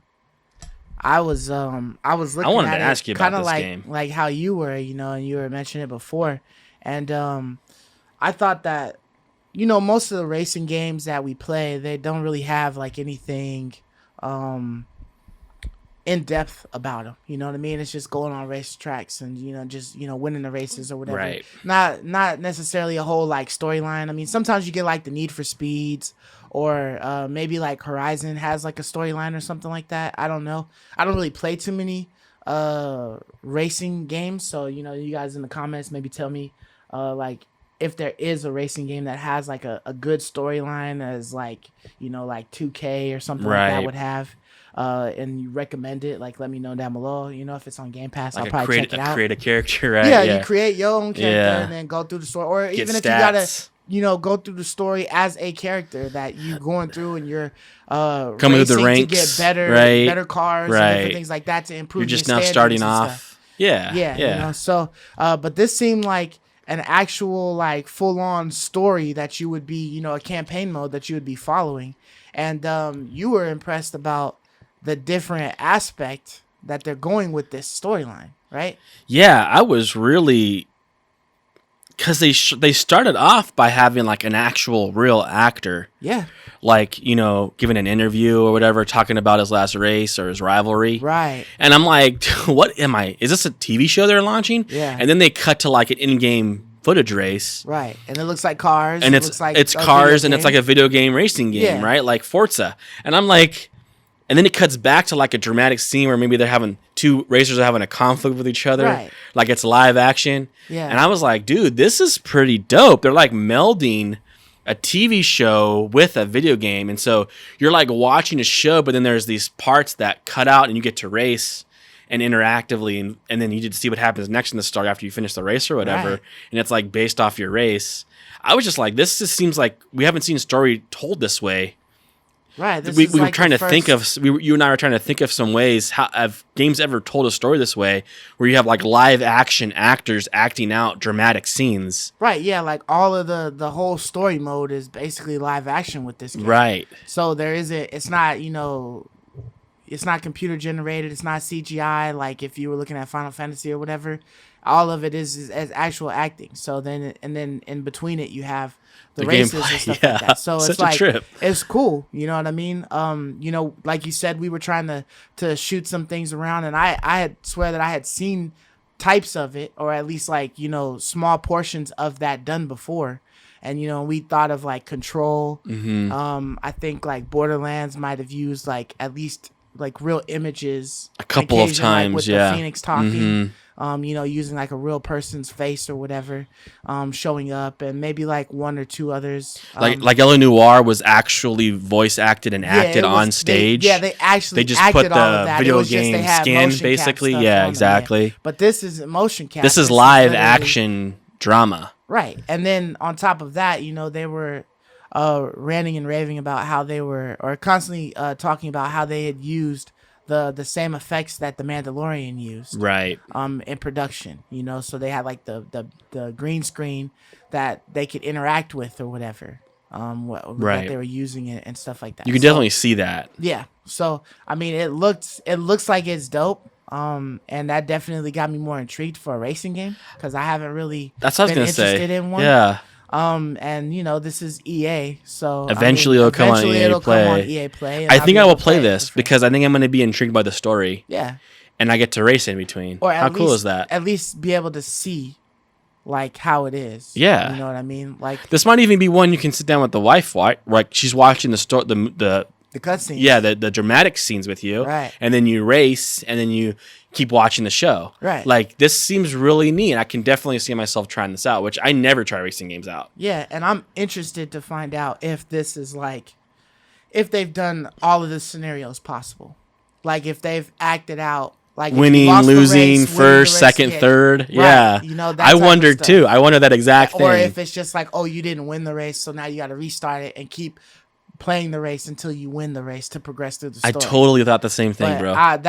that would be amazing if it was like, all the different Based on aspects. how Yeah. I did, You lost, the so scene now Dude changes. is coming talking shit to you, because you lost or whatever, and now you got to try to redeem yourself the rest of the game, Totally. or you win and then you say a little something slick to him, and Right. and then he's like on your head and all that stuff. So I'm definitely curious to see it as like how they gonna take this and how much effort they put into it, or if they just trying something cool and they got a show and then they just like, oh, let's throw races in the middle of this show, and This sell out really this intrigued thing, me, whatever. man. Yeah, so When you really think about it. yeah, when you started like dive into it and whatnot. So yeah, Grid Legends, man, it's set for 2022 at some point. It's not, we Next didn't get year. an exact date, so unfortunately we gotta wait until next year. But maybe we'll be lucky enough to get it first quarter. So by the time it hits EA Play, it'll be like second quarter or something like that. Not Right. too long. Yeah. That we have to wait to play it. Absolutely. And then of course, at the very Woo-wee. end, they didn't have a whole lot to give us, but they did show us a Dead Space like teaser trailer. Right. That it is getting remade, Right. not a reboot, but a remake. This is a remake. Yeah, so, We've already debated this, the difference between a remake and a reboot. right. Yeah, and we were all hoping, I'm sure you guys are hoping out there that they would just reboot the series and give us a slightly different story, maybe a different person or whatever, and just expound on the Dead Space world. But they're just taking what's been there and they're going to remake it. Now, obviously, this isn't no like, bullshit remake, where they just like enhance the graphics, right? They're going to try to give it like Glorified remaster. a Demon Souls type of remake, you know what I mean? So I'm glad about that, but hearing that, for one, hearing that Dead Space is finally gonna be remade or whatever, and that Dead Space is coming out and that it will be a remake. How do you feel about that? So, a couple things I'll say. When you watch this little teaser trailer, it says at the very bottom that it's game engine footage, which represents the game in development. Yeah. So when you watch this little teaser, all the footage you see is game engine. So this is how the game will look. Yeah. So we are at least given how the game will look, and I will say I'm blown away. This is as big a transformation of a game, in my opinion, as Demon Souls was to the Demon Souls remake. Yeah. Like, this is a serious remake. So that I'm excited for. The next thing that I noticed was at the very end of the teaser trailer, it says available on PC, PlayStation 5, and Xbox Series X. This is not available No from previous gen what I can tell for now, anyways. on last gen, so you can't play this on your PS4. And so that's also good news because that means we're going to get some high quality content here, hopefully, right? Yeah. 60 FPS, 4K, ray tracing, all that good stuff we're going to get. And so I didn't originally want a remake. We talked about this. We wanted a reboot like God of War. We wanted the same kind of game, but in a whole kind of new setting, new environment, new way to play, different style, but better, right? We're getting a remake here, but I will say that I'm not as disappointed as I was going to be because I really did like the Demon Souls remake. Yeah. And that was worth it to me. Playing through that game again with all that new engine made it worth it to me to play it through again. So I definitely think, dude, that I'm definitely going to be playing this. I know I said I wasn't sure if it was going to be a remake, if I would even bother playing it. Right. But seeing how dope this looks, that looks like a huge fidelity boost. Like that's a huge boost, man. So I'm really curious to see how it plays and looks. This should be really cool. So I'm excited for it. What about you? Yeah, I'm disappointed that it wasn't a reboot. You know what I mean? I did enjoy Dead Space, so I will play it, but it's just a matter of when I'll play it. You're not like a day one guy? Nah, this won't be a day one for me. Just because it is a remake. You know, Demon Souls, I love like the Souls franchise. So, but it still wasn't a day one for me at that point, just because you didn't have the PlayStation 5 at that point. Yeah, I didn't. But... because I didn't have the PlayStation 5, but I still don't want to pay full price for a game that's been out already. You know what I mean? So, you know, I think I'll wait for this one and see how people receive it, and whether or not this ends up being one of those things that you know, that people play quickly and then sell back, or what. But I think I'll try to buy this like from the secondhand market, you know. Now, when I can find a good deal on it, you know, maybe get it around like the $40 price or something like that, you know, close to like 40, 30. As long as it's below 50, I'll be pretty cool with it. Because that's as much as I pay for Demon Souls. And yeah, I had to wait, but I probably would have gotten one of the other games. If there was any other games. I don't know if there was any other games. I think at that point when the console released, that Demon Souls might have been one of the only games that we could have possibly gotten.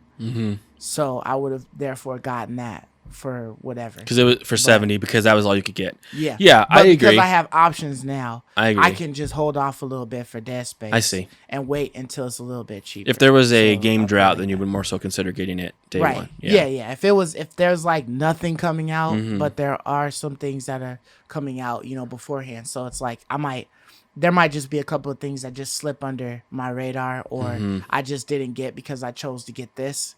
And so therefore I might not, I could probably wait to get Dead Space until I get it for a cheaper price. Whereas with Demon Souls, if I had the console off rip, there wasn't anything. So that would have probably been my number one. I can't wait to see Miles like Morales. The gameplay. Like how your character looks running through the world. Right. To see that 60 frames per second movement, man. That's what I want to see. And all those new renderings and fidelities. Like, I'm really curious to see how it looks. Yeah. And that might be more of a selling point once we see that. Yeah. I want to see if they'll add some stuff in there. It'd be nice if they could just. If it's different, right? If it's a little different, then that might be more Maybe give us that director's cut, you know, type of thing. You know, some things that they might have cut out before, but they had all of the info on it. You know, all of the coding there. That's what's so weird to me when they say that they wanted to remake this game in the vein of Resident Evil, like 7 and 8. Right. It's like, because this doesn't seem like it's going to be an entirely new story. It looks like it's Demon Souls. Like, it's literally the same as that game, just redone, right? Remade from ground up. Yep. So I don't see how that quote follows, because Resident Evil 7 is like a whole different game than what the Resident Evils were. They went like a different, you know, direction. Right. Completely different creative direction. Where this doesn't seem like they're going creatively really different. They're just making it prettier. The same world prettier. Yeah. Like Demon Souls.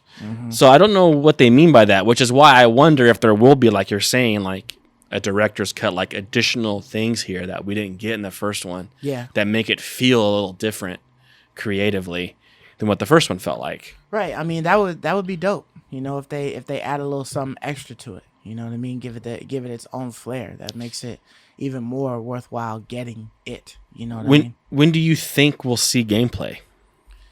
I mean, that was like the smallest of the smallest Taste. I know, it's such a taste. So I feel like we won't actually see like gameplay for this thing until like mid or end of next year. End of next year? Yeah. I'm thinking end of next year too. They have all of the data and stuff here, right? If they're doing anything like Bluepoint did, Bluepoint was able to get the whole package and everything from software. And then they just took that Rebuilt and they started it, to modify that. Yeah.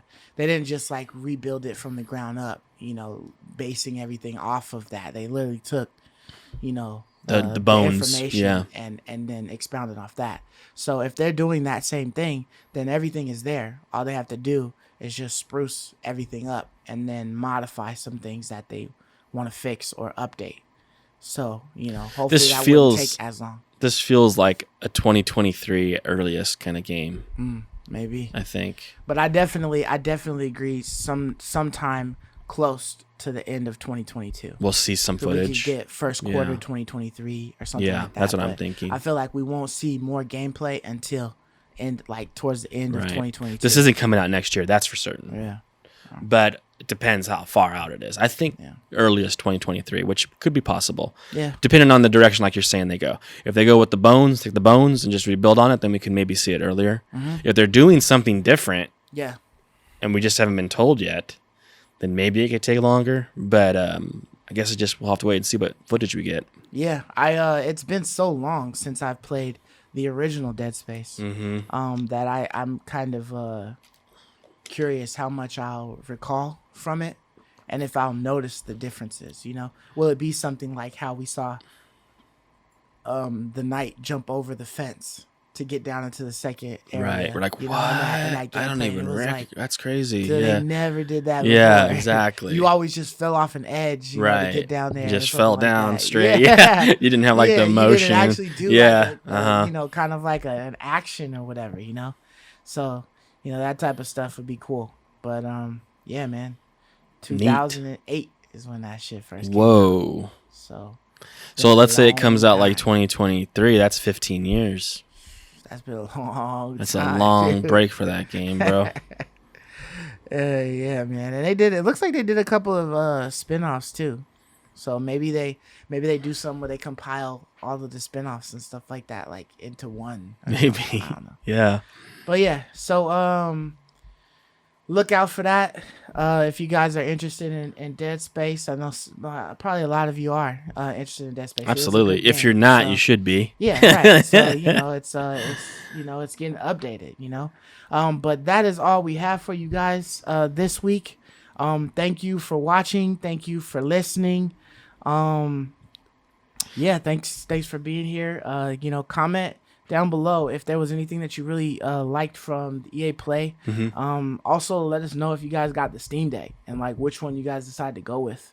Because are you getting it on release day, or how long are you waiting to get yours? Right, yeah. Give us like your time frame. Like how long you gotta wait. I'm kind of curious to see, like, you know, his is like mid-ish 2022, so I'm trying to see like how far back they've gone so far already, like how long they're, you know, gonna keep doing this, you know. Because I haven't pre-ordered mine, but if I don't have to pay anything for it, and it's like next year, that's plenty of time for me to put $5 a week. Right, you got like 8 months or whatever, yeah. And just get the 10 months, yeah, like that, exactly. Yeah. So, but yeah, so and you don't have to actually buy it. So you can put your $5 down, and if it comes time to buy yours and you can't afford it, you don't have to buy it. Right. So, yeah, because they're gonna ask you. I kind of just wanted to get a spot in line, right, for the $5. So yeah, for sure. But yeah, so until next week, we appreciate you guys, and we'll catch you later. Deuces. Peace. See you. I love you, me.